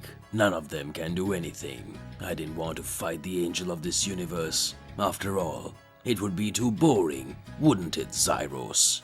At that moment, Zyros, the angel of Universe 13, starts to laugh and says, Looks like you've already wanted to test your powers here, isn't it, Zyko? At that moment, Zyko, the Supreme Saiyan God of Universe 17, is watching everything that happens and says, I said I was going to finish them off one by one, so soon the great battle will begin. No one will be able to defeat me. My power is the greatest. Stay tuned to everything that will happen, Zyros. At that instant, directly in Universe 11, Jiren starts watching and says, It looks like Universe 1 is about to be totally eradicated. How is this possible in such a short time? Who is this being that is showing this power? At that instant, Ziel notices something and says, Ha ha ha, this is certainly the work of Zyko, the Supreme Saiyan. Very interesting. So that means that now all that's left is for me to finish all of you here. Mortal, give up soon. This will be the end of you. At that moment, Jiren starts to laugh and says, I've always fought extremely powerful villains, and I was chosen as the savior of this universe was no accident. I always tried to overcome my limits each time, and a certain warrior after all this time taught me that there are no limits to our strength. The image of Goku comes into Jiren's head. Jiren says, I held on to that power for a long time. Now you will meet him. At that moment, Belmont watches and speaks. Ha ha! You mean he's going to use that power? What is Jiren hiding?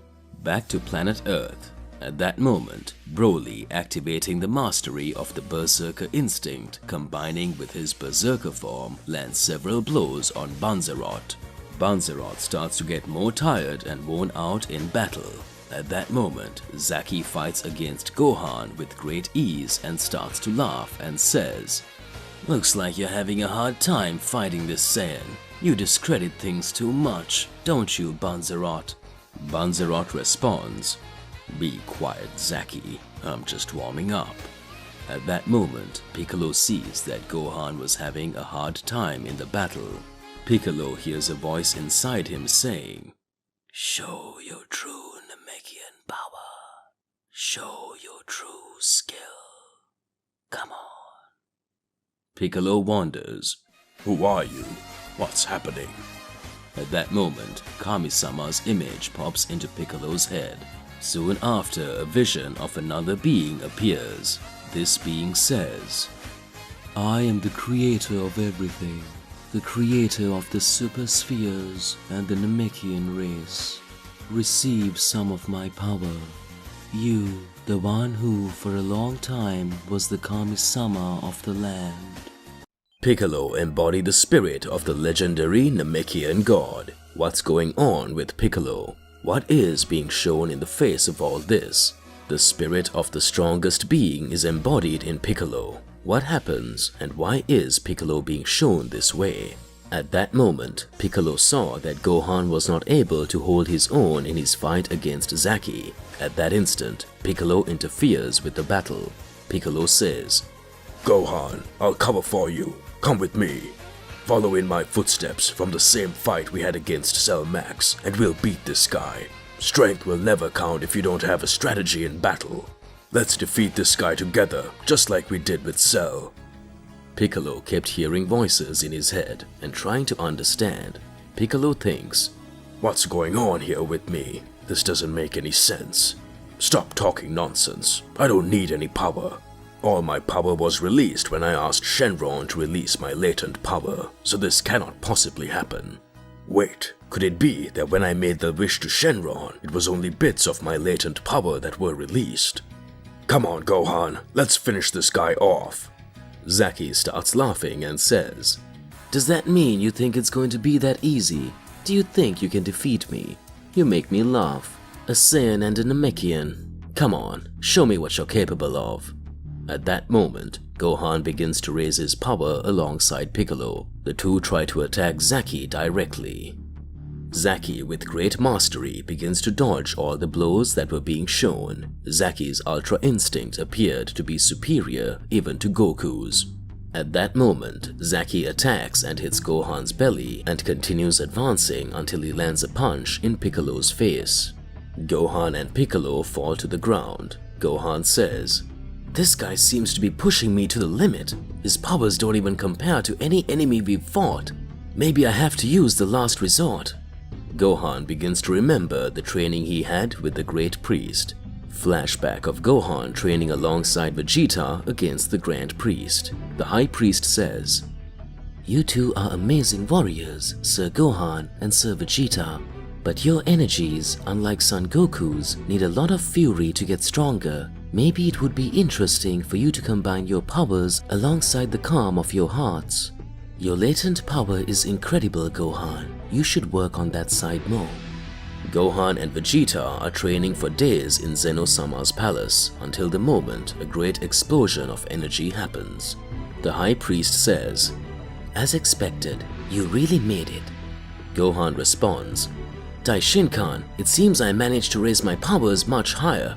After this training, I'm sure Vegeta also managed to get much stronger. But still, it looks like something is off. Every time I raise my energy to that stage, my power ends up being completely depleted. After using this attack, it seems that I lose all my energy." At that instant, the High Priest says, "This blow is a two-edged sword. After you use it, you won't be able to fight for about 1 hour. So, if you don't defeat the enemy with this blow, you will definitely be killed in the fight." Gohan begins to reflect. Gohan's powers were being raised more and more. But Gohan says, "Does this mean that this will be my last card? I need to get stronger and stronger so I don't have to use this skill. If I fail to defeat the enemy with this blow, it will be the end of me." Okay, a bit risky. A new type of transformation and my Beast 2 form might make a difference. But I still can't control it 100%. I'm going to need to put together the real strategy for this fight. At that moment, Gohan raises his energy more and more, and Piccolo starts to be fascinated. Amazing, Gohan. You are showing your true energy. The moment Piccolo lets his guard down in battle, Zaki attacks him and pierces his belly. Piccolo falls to the ground. Gohan doesn't understand what happened to Piccolo. At that moment, a voice over Piccolo comes up again and says, "Come on, accept my power. My power is your power. Let's show what we're really capable of." At that moment, Piccolo, with his body completely knocked down, says, If I accept his power, will we be able to take this guy down? At that moment, a great laugh arises. Gohan is in a state of shock watching Piccolo, and he sees that Piccolo's body was changing color to a bluish color and lightning was appearing over his body. The power of the legendary Namekian god surged over Piccolo's body. At that moment, Banzerot, who was fighting Broly, starts to wonder when he sees the difference that had happened with Piccolo and says, I didn't know that beings of the Namek race could get so powerful. Piccolo, with his increasing power, begins to laugh and says, Ha ha ha! This power is amazing! Does that mean then, what is it? Piccolo begins to remember all the fights he has ever had, and in his mind begins to remember when he fought Goku. Piccolo says, It's Goku. When we fought, when we were young, our powers were very similar. I was even consumed by evil wanting to dominate the earth. But time passed, you managed to become much more powerful, and even I increased my powers. I was behind you and all the other Saiyans. It seems like yesterday all this happened. I couldn't do anything against Majin Buu, and even less when the destroyer Beerus appeared on Earth. I knew this needed to change. After all, I am a warrior.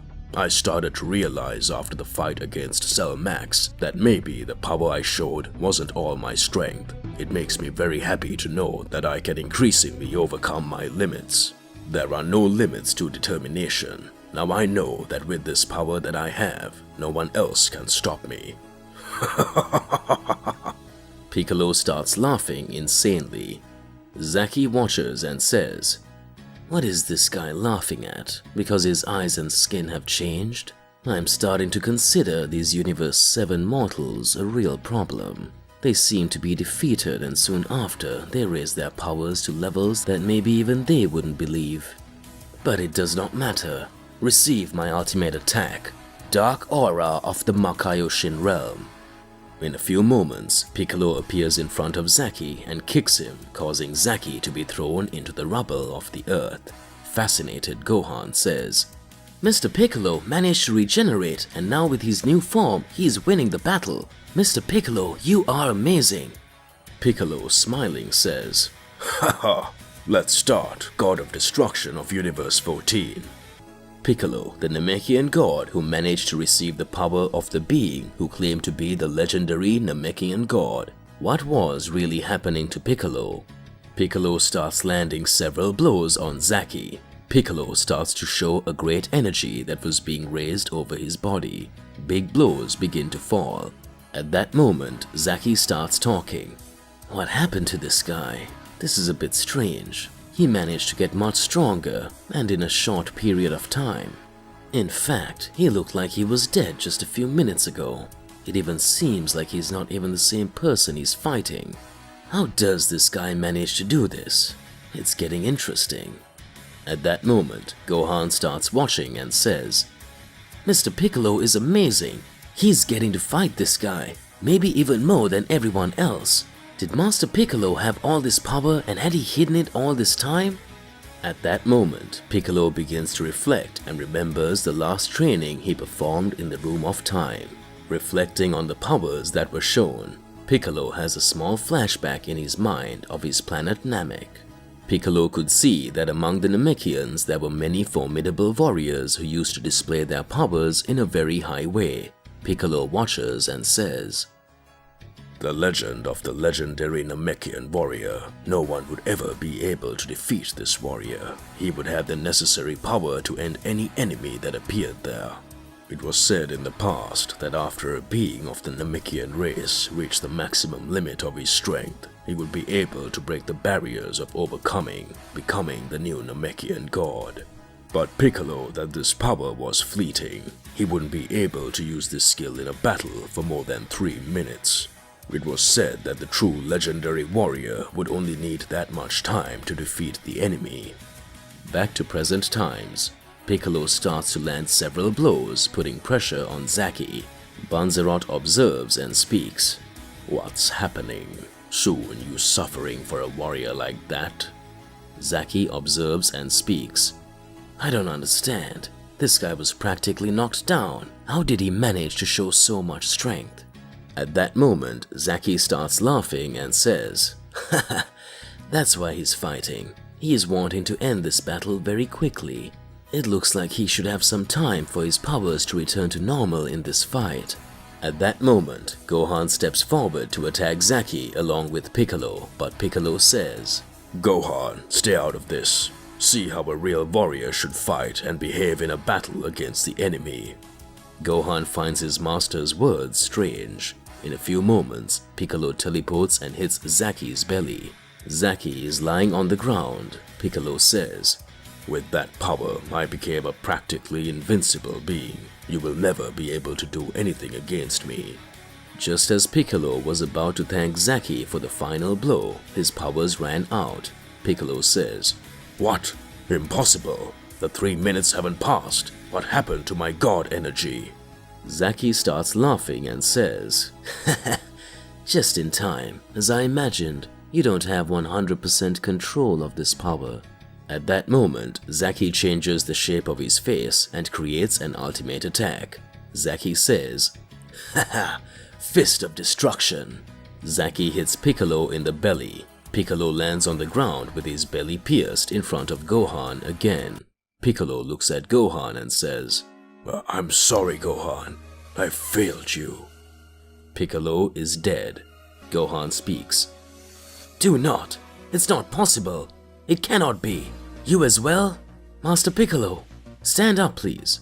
Use your Namekian regeneration skill. Come on, Mr. Piccolo. Please. At that moment, Gohan noticed that Piccolo didn't hear his voice anymore. Zaki, smiling, says, Calm down, son Gohan. Soon I will send you to the same place I sent your master. Gohan gets mad. Gohan was no longer the same. The whole earth starts to shake. Zaki and Banzerot are watching. Daishinkan Palace. Zaki watches and speaks. It looks like one of his mighty warriors has already been eliminated. Now it's just a matter of time before they are all killed. Daishinkan responds, Oh, that you are wrong, Zaki. The Namek warrior's death will lead to a big bang. This explosion of feeling of sadness and fury will make the Saiyan hybrid awaken his fury. Zaki, with an impressed face, says, What? Impossible. On the other side of Earth, while Gon was fighting Kai, Kai is amazed and says, What kind of energy is this? Back to Gohan and Zaki's location. Gohan says, Now I will have no pity for you, Zaki. The warrior of prophecy. The warrior who once surpassed all and saved the land. The warrior who had reached the limits of Saiyan level after showing his fury. That kind of Saiyan hybrid who, after increasing his powers more and more, managed to develop his skills even more, and even at a young age. He had the responsibility of deciding the future of the earth in his hands. Overcoming everyone and becoming the last hope of the earth in the absence of his father. He stayed for years fighting different enemies, always protecting his loved ones. As a child, he spent very little time with his father and was raised by a being of another race. A Namekian who was formerly a member of the family of evil and over time changed his personality, becoming another friendly being. That boy who never wanted to fight but was always involved in wars. He always had to raise his power more and more and show his abilities and what he would be able to do in the midst of so many battles. Son Gohan is Son Goku's son, trained throughout his childhood by Piccolo, the one who was once the family of evil. Piccolo Daimoa, who has shown all his wrath in the past. Piccolo's son Daimoa had become the legendary Namekian. His Namekian god power was limitless. However, due to not being able to master the 100% powers of the Namekian god, Piccolo ended up losing his powers in the middle of the battle against Zaki and had his body pierced by the Saiyan hybrid god of destruction of Universe 14. Piccolo was lying on the ground in front of Gohan. Gohan once again sees his mother's death in front of him. Gohan becomes enraged and begins to unleash his fury like he never has before. Gohan says, "It can't be. I couldn't have let that happen. I was so happy seeing Mr. Piccolo's new powers that I didn't end up realizing that his energy was wearing out very fast, and because of that he's..." Zaki starts laughing and says, "That will be the end of you, boy. You will go to the same place where this Namekian is going." At that moment, Zaki steps forward and tries to land a punch directly in Gohan's face. At that moment, a huge explosion happens. Gohan takes the punch from Zaki and doesn't feel a thing. Gohan in a few moments hits a punch in the face of Zaki and says, "I will never forgive you. You will pay for everything you did to Mr. Piccolo." The Grand Priest's palace. At that moment, the High Priest observes and says, It seems that you eliminated one of Son Goku's friendly warriors, and with that resulted in Son Gohan's fury. Are you proud of it, Zaki? Zaki starts to laugh and says, "I don't care. Keep in mind that Zaki and Banzerot powers are extremely limitless. You're talking about the two gods of destruction that caused the great catastrophe in the last celestial war. You think they'll be afraid of a random mortal just because he's mad Daishinkan?" The High Priest with a serious face says, I already told you once. You disbelieve too much of the powers that the Universe 7 warriors have. Universe 7 and the universes protected by Zeno-sama have formidable warriors. Maybe you haven't understood yet what is the essence and power of trusting those who can show the best performance and fight every day against evil in order to protect their loved ones. At that moment, Zaki makes a serious face and says, "What are you talking about, Daishinkan?" At that moment, we can see directly into Universe 11. Jiren attains a new power. Jiren had his face completely different. Jiren has a flashback to the past. Jiren remembers when he was a child and had his race eliminated by a villain. At that moment, Jiren says, "I will never go through a situation like this again. I will get stronger at all costs. In this world, the weak have no place. At least that's how I thought for most of my life. But now, I think differently. If the weak exist, it's because they need protection from the strong, and I will be here to protect everyone this time. In the past, I couldn't show much. In the past, I was defeated, and I couldn't protect them or show all my race. This is a burden I may have to carry forever. I really know what things are going to happen and how everything is going to work out. I always knew everything that happened in the past. But today, I know that I can get more and more powerful, that each time my energy will increase. So I would never give up fighting any enemy. I would never give up on any other being. Now if I fall down here in front of all my friends, who can save them all? Who will be able to resolve this whole situation? I don't have much to say. I just can't be beaten by you, ZL." At that moment, Jiren advances towards ZL, and at that moment, ZL tries to nullify Jiren's powers. ZL ends up getting punched in his face. At that moment, Jiren starts to speak. "Just as I imagined, the power of the essence of my race you will never be able to nullify. Your ability only nullifies powers of gods and celestial beings. My race is unknown to many, so you don't have information about my race to be able to channel your energy and prevent my blows. It seems that now the game has started to turn in our favor. I'm sorry to tell you, but your end is near, ZL." ZL watches and speaks. "But what race is this guy? What's happening? This doesn't make any sense. I should be able to nullify the abilities of practically every race. I learned this technique from the first god of the cold demon race. No one should be able to stop my ability. Even the mother of angels, Zaki, is afraid of my power. How is it possible that this is happening?" At that moment, Jiren starts to land several blows on ZL. At that moment, ZL says, "It's not possible. This guy's managing to land these blows on me and he has the biggest advantage in the battle. If this fight continues like this, I will end. No, that cannot happen. Does your race have any involvement with the cold demons? Jiren starts laughing and creates a large sphere of energy in his hand and says, Zio, now this will be the end of you. Back to Universe 7. Broly had been fighting Banzerot, having the upper hand in the battle. Banzerot had been receiving several blows and says, It seems that you are totally different from other Saiyans. I thought by sending Goku and Vegeta out of this dimension that there wouldn't be other Saiyans as powerful as them. But apparently I'm mistaken. Haha, I, Banzerot, I hail you the strongest, Broly. Now the time has come for me to start fighting in earnest. At that instant, Broly looks and speaks. What? Wasn't this guy using all of his strength? You damn you, don't you dare play with me. An enraged Broly advances towards Banzerot amidst the light emanating from the Saiyan God. In a few moments, Gohan, after having raised his power, comes down a punch on Zaki. Gohan says, "You will never understand the meaning of friendship and always wanting to protect your loved ones. You will never understand that." Zaki starts watching and says, "How dare you insult me, Lesser Saiyan? You're mad just because your green father is dead. This is all his own fault, that he was careless in battle. He discovered a new path, and without thinking about the consequences, he ended up spending all his energy. Even worse was you didn't realize that he was at his limit and didn't do anything to protect him. Receive this attack. Aura of Destruction." A great dark energy is released on Gohan that disappears amidst the darkness. Zaki starts laughing.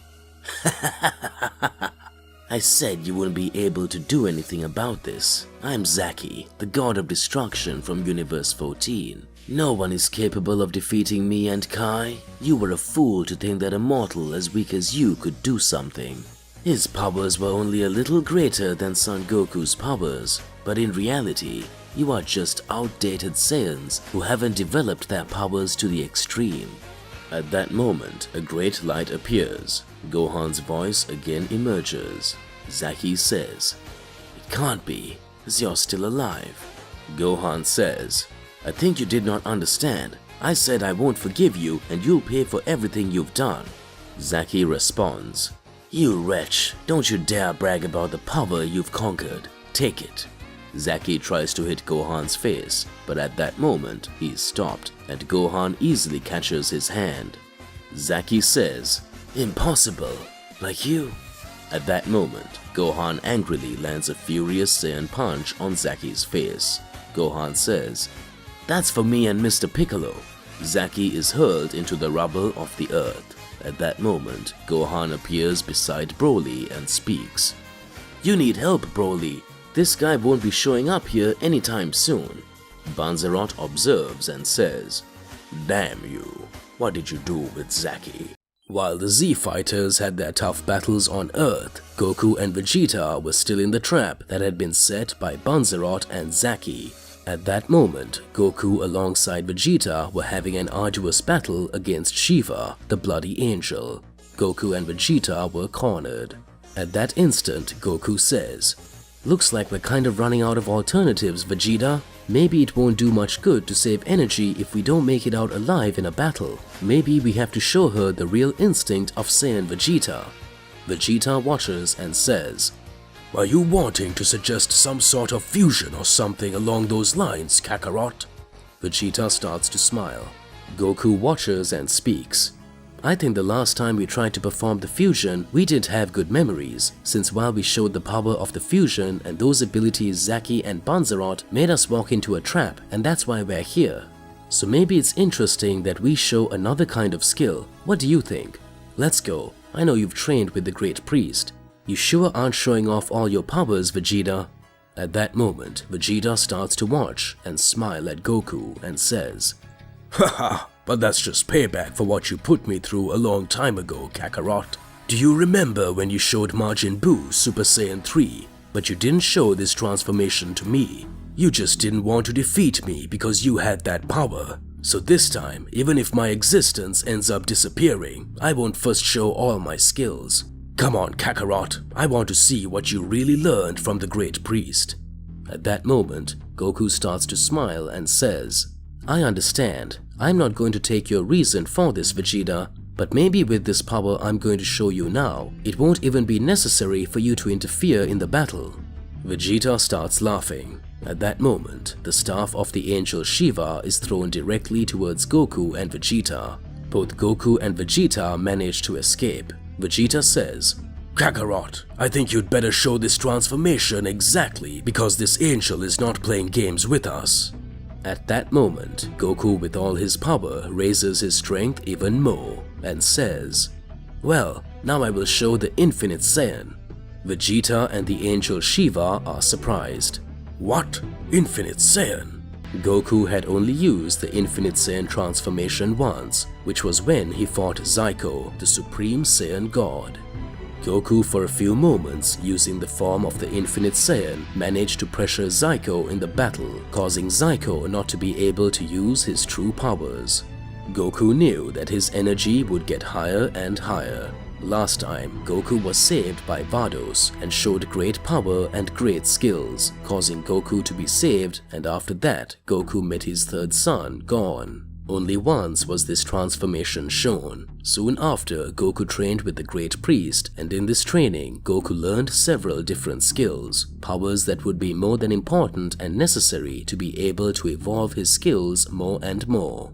Goku's strength was increasingly being developed after Goku trained directly with the Great Priest. Goku met the priestess Zaki, and the war was close ever since. We still don't know what level Goku managed to reach and how he managed to control his Saiyan power. Vegeta in the unknown galaxy sits on a rock. The angel Shiva watches and says, don't you think that's audacious? You're asking to be the first Saiyan eliminated, sitting while I'm about to end it all here. Well, stay there. Now you will be destroyed. At that moment, Vegeta faces Shiva and says, this fight will now be Kakarot's. He will show what he learned from the Great Priest. If you want to attack me, you can attack. I won't do anything. That's our Saiyan way of solving things. Shiva looks at Vegeta and says, so this is what you want. Now will be your end. The moment Shiva steps forward to attack Vegeta, Shiva creates a huge burst of energy. At that moment, Goku steps in front of Shiva's attack, and Goku says, Shiva, don't get me wrong, but I won't let you attack Vegeta. Now you will know the true power of Universe 7 Goku. At that moment, Goku increases his strength more and more, and activates the Infinite Saiyan transformation once more. His silver hair and the pupil of his whitish eyes, the strength of the Ultra Instinct aimed at his body.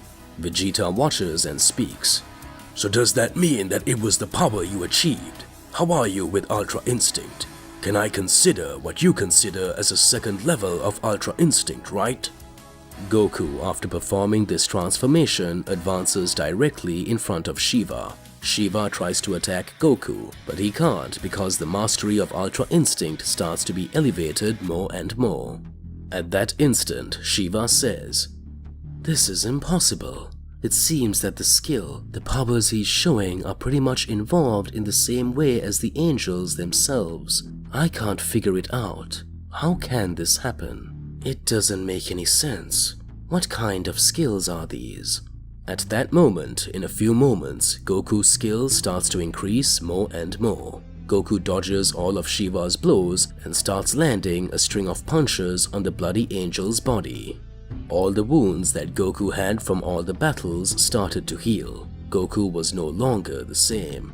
At that moment, Goku lands a big punch on Shiva's belly, causing the bloody angel's belly to be pierced. Goku again has a small flashback in his head of his training with Daishinkan in the Celestial Palace. Goku says, this transformation I achieved is fantastic, Great Priest. Combining Saiyan power with Ultra Instinct makes my energy become an angelic energy. Daishinkan looks at Goku and speaks. Well done, son Goku. Really, with this transformation, for a certain time, you reach formidable powers, being able to even be equal to or exceed the strength of several gods. But remember when you fought Jiren in the Tournament of Power, at that time when you were about to launch the final blow on Jiren and he himself had already assumed defeat, your body could not withstand the power of Ultra Instinct and you were to the ground. You fought with Ultra Instinct against Jiren for only 3 minutes. With this transformation, you would have a short period of time to finish the battle. Otherwise, you will suffer the same side effects as before, and your body will be in pieces in the fight, giving extreme advantage to the enemy to win. Think about it a lot, because you will have problems if the enemy is still standing after you use this form. Goku responds, I understand, Great Priest, so I can only use this power as a last resort. Although if I use this transformation, it is because I will already be in a very delicate situation. So if I can't defeat the enemy with this transformation, it is because I really won't have any other choices. Haha. Back to current times. Goku looks at Shiva, who was lying on the ground, and creates a large superior dragon fist and lunges at Shiva and says, This is your end.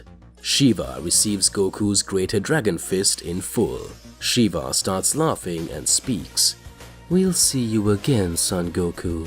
Shiva's body starts to fall apart. Vegeta watches and speaks. You mean all of that power, and that wasn't the true body of the Angel of Universe 18? Was that just a clone of her? We will need to be more careful. Goku in infinite Saiyan form. In the galaxy that was unknown and full of darkness, a light begins to emerge. Vegeta watches and speaks. I thought that with this we would be able to learn all our power and be able to get out of here, but it feels like we're still here. How do we get out of here? Goku watches and speaks. Haha, we need to think of something, Vegeta. It reminds me of when we got stuck in Majin Buu's belly. Well, maybe we just have to locate another presence on another planet to get to Earth. At that moment, when Goku and Vegeta were preparing to perform the teleportation technique, a voice comes up and says, Please don't leave here. Help me. Goku and Vegeta hear the voice and say, What is it? Who's there? The unknown voice says, Please release me from here, Son Goku. Goku and Vegeta were about to leave the unknown galaxy after defeating the bloody angel copy of Shiva of Universe 18. At that moment, Goku and Vegeta were very close to returning to Earth. However, a voice appears on the planet of the unknown galaxy. The unknown voice says, Please help me, Goku. Please, I need to go with you. I will be of great help in the war. Whose voice is this? Who is really asking Goku and Vegeta for help? Is this another threat? Another trap from the gods of the past? At that moment, we can see that Goku had a question in his head. At that moment, Goku speaks. Who are you? Where is your voice coming from? Vegeta, are you hearing that voice too? Vegeta responds. Looks like this might be one of those traps, Kakarot. We can no longer let our guard down in this war. The unknown voice says, I will be of great help to you. I have all the answers you need. Please release me from here. At that moment, Goku observes and speaks. I feel like that voice doesn't want to bring out our bad side, Vegeta. I feel like it really might need help. Think with me. The bloody angel really believed she was going to beat us. Maybe she didn't expect us to make it out of this. Remember that Banzeroth said while we were on Earth that they didn't want to kill me, but to capture me. And what if they try to do the same thing with the being that is asking for our help? Maybe he will be a big help for us to get out of this galaxy. At that moment, Goku observes and says, Where does your voice come from? The unknown voice speaks. I'm going to raise a little more of my energy so you know where I am. Please teleport here and save me from this prison. Vegeta watches and speaks. Kakarot, stop being an imbecile. This is clearly a trap. Remember everything that happened since this war started. First those two warriors, Zaki and Banzeroth, started to fight together. Then you let your guard down to Banzeroth that if I hadn't appeared, you would be in a critical situation. Then we tried to carry out the fusion, and they already had a sealing technique in case we wanted to combine those powers. Stop making mistakes. You never listen to me. I don't even know why I try to work things out here with you. I should let you do these things and just beg for help. At that instant, Goku says, "Trust me, Vegeta, I know that voice is speaking the truth." The unknown voice says, "Thank you so much, Son Goku." The unknown being begins to raise its power more and more. At that moment, we can see that Goku and Vegeta teleport to the location where the energy of the unknown voice came from. At that moment, Goku and Vegeta are surprised to see a being with horns, long hair, and greenish skin. Goku asks, "Who are you anyway?"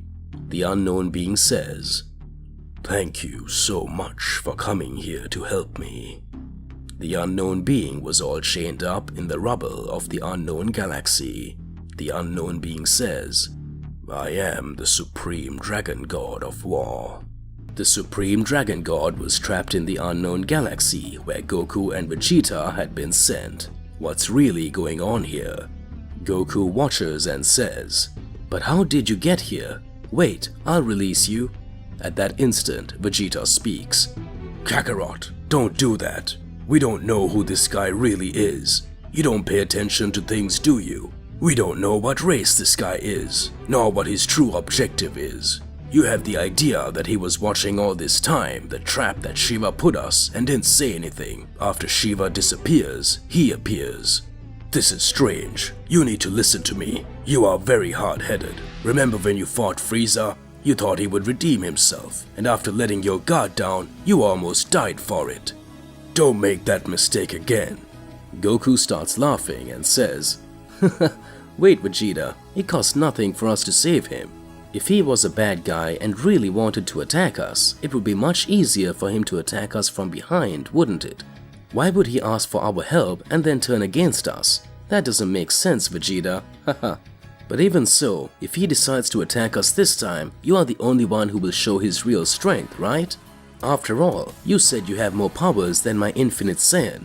Vegeta just watches angrily. At that moment, Goku breaks the chains with his magic of the infinite Saiyan that were controlling and imprisoning the Supreme Dragon God. The moment the Supreme Dragon God is released, a great light begins to appear directly in the unknown galaxy. A great energy emanated causes Goku and Vegeta to be thrown away. Vegeta says, "I told you, Kakarot. This looked very much like a trap. This guy's energy is formidable. It looks like we're in trouble again." At that moment, Goku and Vegeta are impressed by the power of the Supreme Dragon God. The Supreme Dragon God appears in front of the two and says, "I'm finally free. I can't believe it. My power has been yearning for revenge all this time. I can't believe it. All of you will pay me. After millennia, after so long, so many things happened, and finally I'm back. This time I can do what's right. Everyone will see that I'm not a traitor. This is fantastic." Goku and Vegeta give each other a serious look and get into a fighting stance. The Dragon God looks at Goku and Vegeta and starts laughing. "Stay calm. I think I was too happy because I was free. Thank you so much for saving me. I just wanted to demonstrate now a little of my power. Thank you very much." Vegeta seriously looks and says, "You mean that was just a little bit of this guy's power?" Goku starts to smile and says, "I said he wasn't a bad being, Vegeta." Moments after, the Supreme Dragon God of War says, "It seems that you are in a battle, and it is against those universes that were erased by Zeno-sama in the past. I think Daishinkan would like to know that I'm back." At that instant, the Supreme Dragon God reveals his name. "My name is Zephyr. I am the Supreme War Dragon God who fought in the Heavenly War millennia ago." But I was imprisoned by the angel Zaki in the past, and since then I stayed here until I was released by you today. Isn't that funny? It seems that you were sent here by fate. How the universes had been erased by Zeno-sama. This location of mine was unknown, and after millennia, you released me. Now I know who I can serve. Vegeta watches and speaks. Who can you serve? But what happened in the past? At that moment, Zafir speaks. You need to understand that there are several extremely powerful beings, maybe even more powerful than the angels. One of these races would be the race of dragons. The race where extremely powerful beings existed who fought in the past celestial war against the great priest. Zaki knows this and will probably want to bring them all back. At that moment, everyone didn't quite understand what was going on. Goku says, "But if dragons are fighting on Zaki's side, why didn't you fight alongside them?" At that instant, the Dragon God of War says, "I have always been considered the Dragon God of War, the dragons of fear, but I never agreed with the ideals of many dragons. My ideals were very similar to those of the Great Priest, and that's why I was exiled from my race. I was the only dragon that was beside the High Priest in the past." At that moment, Goku says, "So you are the most powerful dragon?" At that moment, Zafir starts to laugh and says, "No, of course not. The most powerful dragon is the one that surpasses even the power of angels. It's my brother Zalama, the creator of the Super Dragon Balls." Goku and Vegeta are impressed. Goku says, "What? Is your brother the creator of Universe 6's spheres, which can summon the giant golden dragon?" Zafir says, "So you know Super Shenron?" "That's right. My brother is the fearless dragon Zalama. Now I will tell the truth of it all to you." Center of the unknown galaxy of universes. Goku, after having shown his transformation of the Infinite Saiyan combined with the Ultra Instinct, impressed Vegeta and at the same time managed to eliminate the clone of the angel Shiva. But at that moment, a voice had appeared and asked for Goku's help. When we least expected it, the Dragon God of War, Zafir, showed his identity. The one who fought the beings that were the most powerful in the past celestial war and for some reason was helping the Great Priest. So far we know that dragons were enemies of angels and Zeno-sama, but for some reason the dragon Zafir showed to be beside Daishinkan and to like the Great Priest. What secret is behind all of this? The Dragon God brother of Zalama, the creator of the Super Dragon Balls. The one who with only his army managed to conquer several planets and different races. Zafir, the Dragon God of War, revealed his identity and revealed himself to be the brother of the creator of the Super Dragon Balls. What does Zafir want with Goku and Vegeta? Why was he trapped in a place at the center of universes? At that instant, in the unknown galaxy, Zafir says, "I need to reveal to you everything that happened in the past. However, I realize that your key reminds me of a certain someone, Son Goku. A man who helped me fight my own race and many other beings in the celestial war of the past." At that instant, Goku starts to watch and says, "Do I look like someone you've met? Would someone be green like you? Not even though that doesn't make sense." Vegeta watches and speaks. "Don't be an idiot, Kakarot. Who are you talking about?" Zafir responds, "I need to clear my doubts before that. Maybe it's not the time for me to reveal who this being was.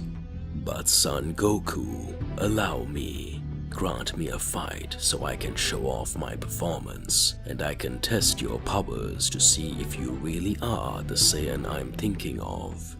Vegeta starts watching and says in his mind, What is this guy thinking? What is he really doing? We are in the middle of a war, practically without knowing where we are, and at any moment we can be caught by an enemy, and inexplicably a humanoid dragon appears in front of us chained and then starts talking about things from the past and a more powerful race than that of angels.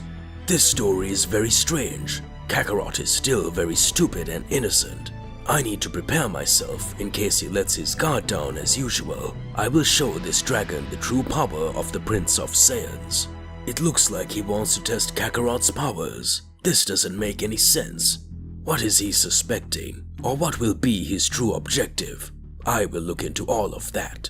In any other situation, I will eliminate it myself. Universe 11. Jiren was fighting Ziel. Margarita managed to recover his energy and used her powers to heal Toppo and Belmont, who were there watching.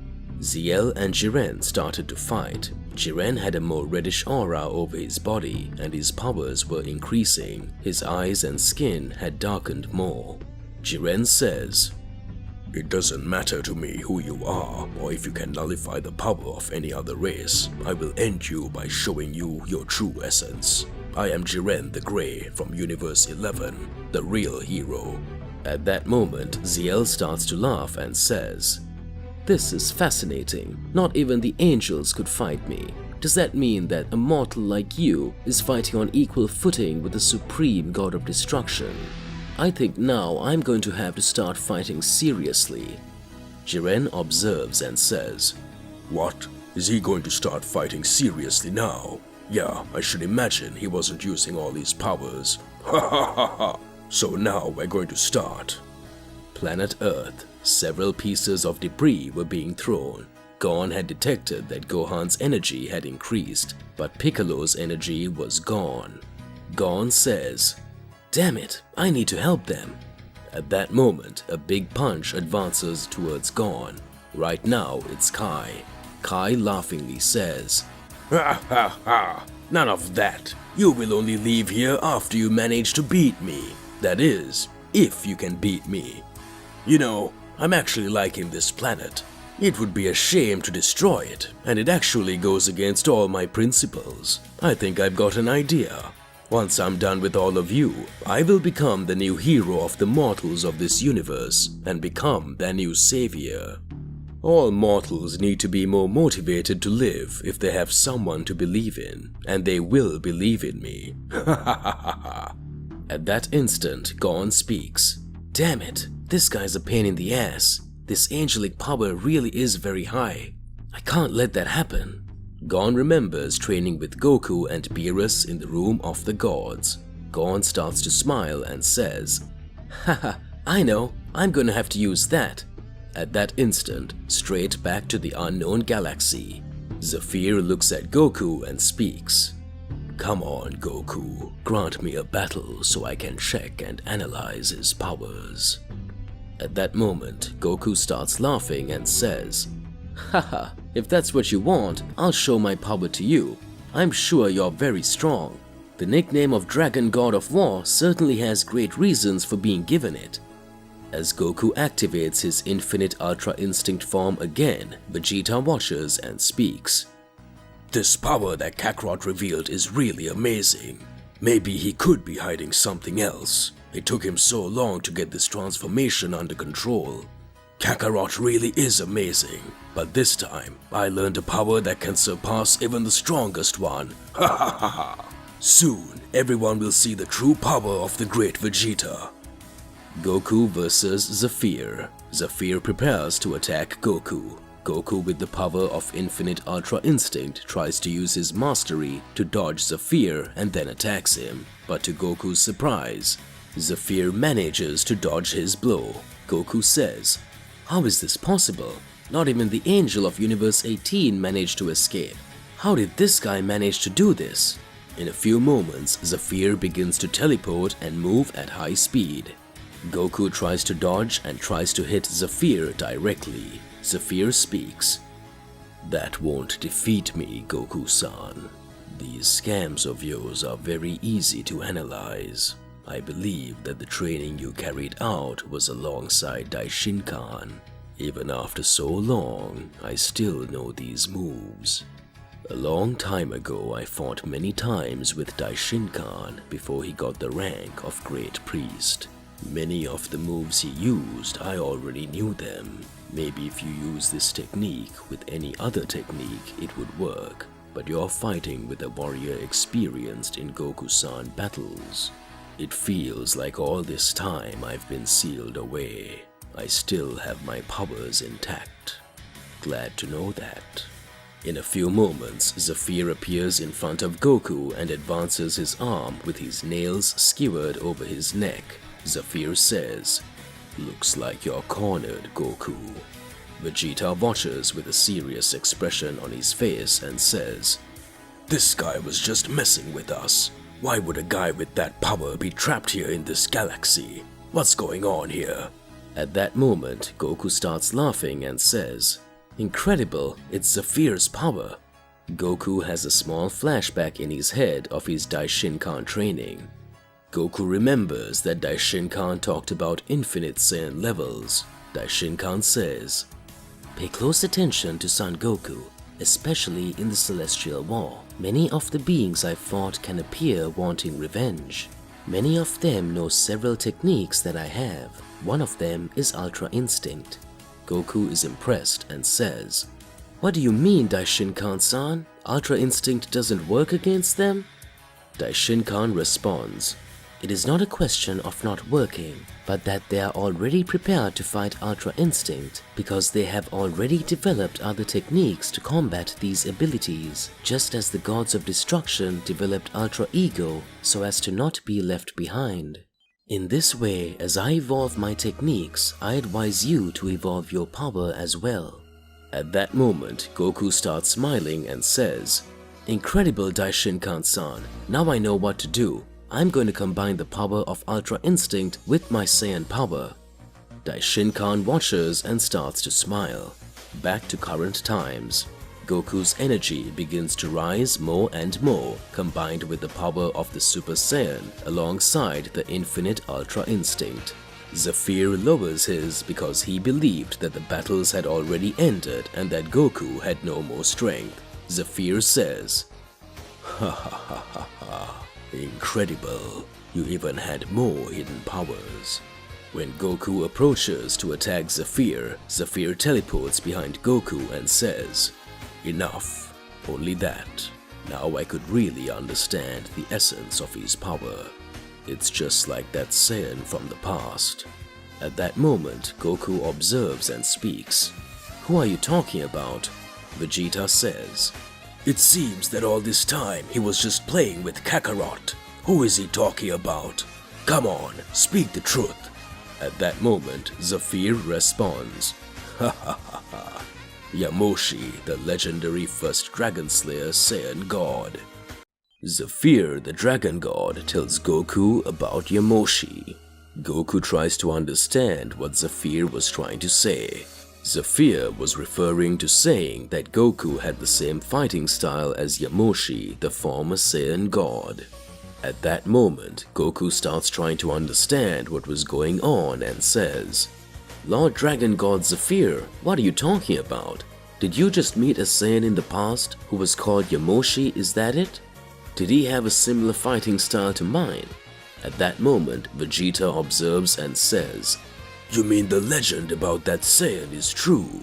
Goku says, "Did you know him, Vegeta?" Vegeta watches and speaks. "Shut up, Kakarot. Anyone who was a Saiyan born on planet Vegeta knows the legend of Yamoshi. It was said that Yamoshi was a low-class Saiyan who in the past, after seeing several of his friends fighting, he was no longer able to fight, and when he saw friends of his who were about to die, he became enraged and activated the Saiyan God's power for the first time. He fought bravely and died saving his friends. But since that day, everyone discovered that there was a Saiyan God, who after releasing his powers could defeat any enemy. It is said that no Saiyan has ever managed to overcome his powers. This is how the legend of Yamoshi was enshrined." At that moment, Zafir, the Dragon God, starts laughing in front of Vegeta. Vegeta says, "What are you finding funny? Is there nothing funny about that? That was the legend of Yamoshi." At that moment, the dragon god Zephyr observes and speaks. "Do you really believe that's what Yamoshi was known for? Breaking up a friend's quarrel and dying to save them? Do you really believe this is Yamoshi's story?" It's even embarrassing to talk like that about the greatest warrior in all of history. This has nothing to do with Yamoshi's story. At that moment, Goku and Vegeta watch and notice that Zephyr's face changes. Goku says, "I'm not understanding anything. Who was Yamoshi after all?" Vegeta watches and speaks. "It can't be. What does this guy really know?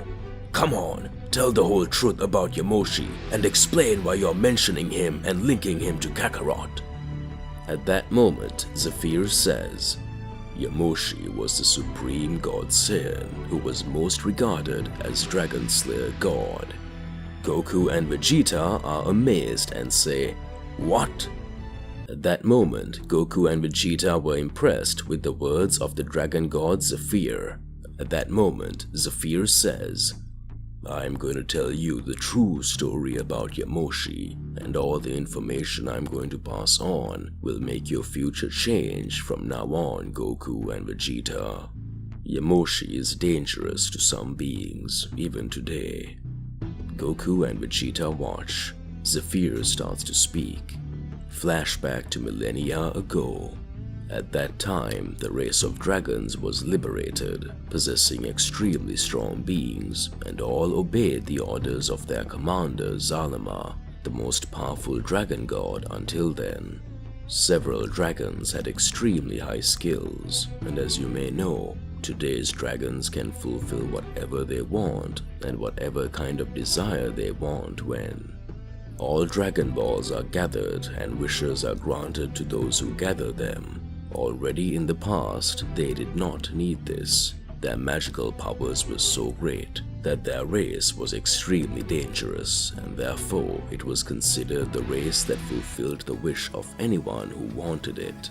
The big question is that dragons could imagine the reality they wanted and ended up creating another reality with their powers. That was Zalama's true objective, but his plan had not yet occurred due to the angels and Zenosama not authorizing these decisions, and the magic of angels, even inferior, was quite high and managed to reduce the powers of dragons. Zalama came to the conclusion that he would have to resolve the issue with the other celestial beings first so that he could defeat them and everything would be free for him to do as he pleased. Time went by. Many warriors were becoming more and more powerful. We could see that the essence of each one was becoming more and more, showing that he could be the possible winner of all the battles in the Celestial War. Zephyr concludes, "As I said, I was considered and had the renown of Zephyr, the dragon god of war. I eliminated several angels and several other beings that were entering the battlefield. My army was considered the most powerful army of all, and I was the second commander of the hour of the dragons of Zalama. My army was practically invincible, but whatever I did, I followed my brother Zalama's instructions." At that moment, Zalama was sitting on the throne of the Palace of Dragons. Zalama smiles and says to Zephyr, "Ha ha ha ha ha. I want you to be the commander of all this, my brother. Unleash all your power and wipe out all these angels and heavenly beings. Anyone who appears in front of you must be eliminated. I was too patient for all this time. Now I will no longer put up with the decisions of Zenosama and his gods alongside the other celestials. The supremacy of dragons have always been higher. Sometimes these issues of hierarchies when involving other races only serve to generate more conflicts. Tell me why we dragons have to obey other races." We can do whatever we want. Our goal will be to create another version of reality from now, and we will do it the best way. We just need to finish them off. Daishinkan goes against my ideal. I will handle Daishinkan myself. I will finish him off myself. He will never be able to beat me. At that moment, several dragons appear beside Zephyr. Zephyr smiles and says, "But brother, maybe it would be interesting if we tried a peace deal. In this way, we would avoid several deaths, mainly of our friends of our same race. We may have more power than them, but in quantity, they are much more. Perhaps they were unnecessary losses for both sides. A war always leaves several scars." At that moment, Zalama is furious and speaks. "You mean that's what you think? Is this how you want to work things out?" You are very innocent, Zephyr. In a war, there are always several sides, but who comes out as the right one is the last one to stand. Do you think they will accept that our kingdom lives peacefully, knowing all the power that dragons possess? We can make virtually any dream come true and still control all mortals. Even if we're not doing anything, do you think they'll accept it and not try to seal us in? Don't be silly. Sometimes I think you're not even worthy to be my brother. I try to help you, but when you see these behaviors of yours, I don't understand how you still get the reputation of the dragon god of war. I pity your thoughts like you, Zephyr. You disgust me. This will be your last chance. Let's go and create a heavenly revolution. Show that you are a part of the dragon family. At that moment, Zephyr starts to destroy several kingdoms, giving orders to his army, until the moment Zephyr arrives in the kingdom of the Northern Galaxy, where a race of ancient primate warriors lived. Zephyr orders his entire army to destroy the Northern Galaxy. Zephyr stays in his palace, analyzing what would be the next step. Strange, Zephyr that 4 days had passed and none of the dragons had returned. What had happened? Since there was no news of any of the dragons that had attacked the Northern Galaxy Kingdom. At that moment, Zephyr receives a message from a dragon with extremely serious injuries from the battle in the Northern Galaxy. Zephyr questions himself. Who did this to you? Let's talk about what happened to you. Where are the other dragons in my army? At that moment, the surviving dragon looks at Zephyr and speaks. They're all dead. They were all eliminated by that guy. Zephyr asks, what are you talking about? How many beings were on the side of their enemy to get rid of our army? The weakened surviving dragon says, it was only one man who managed to do that. Zephyr is impressed and says, impossible. Who is this who you are talking about? Who is this guy? At that instant, the surviving dragon in his last moments of life says, Yamoshi, best known as the Dragon Slayer. Zephyr gets angry and says, how dare a being kill my army? These wars must end. But I can't let this go unnoticed. If I don't do anything, it will ruin the dragon's reputation, and we will give openings for more enemy attacks. Yamoshi, right? I will make you regret ever being born. I'll go after this guy. Get ready, Yamoshi. To be continued. Add Tomochi, the Dragon Slayer, Yamoshi, the Dragon Slayer, and Zephyr. The beginning of everything is being shown. What do you believe and what do you imagine about all of this, partner? Regardless of what it is, it's more than important that you share your thoughts in the comments below so we can get into a crazy debate. Whack that like button and subscribe to the channel so you don't miss any videos. And I'll catch you next time. Goodbye.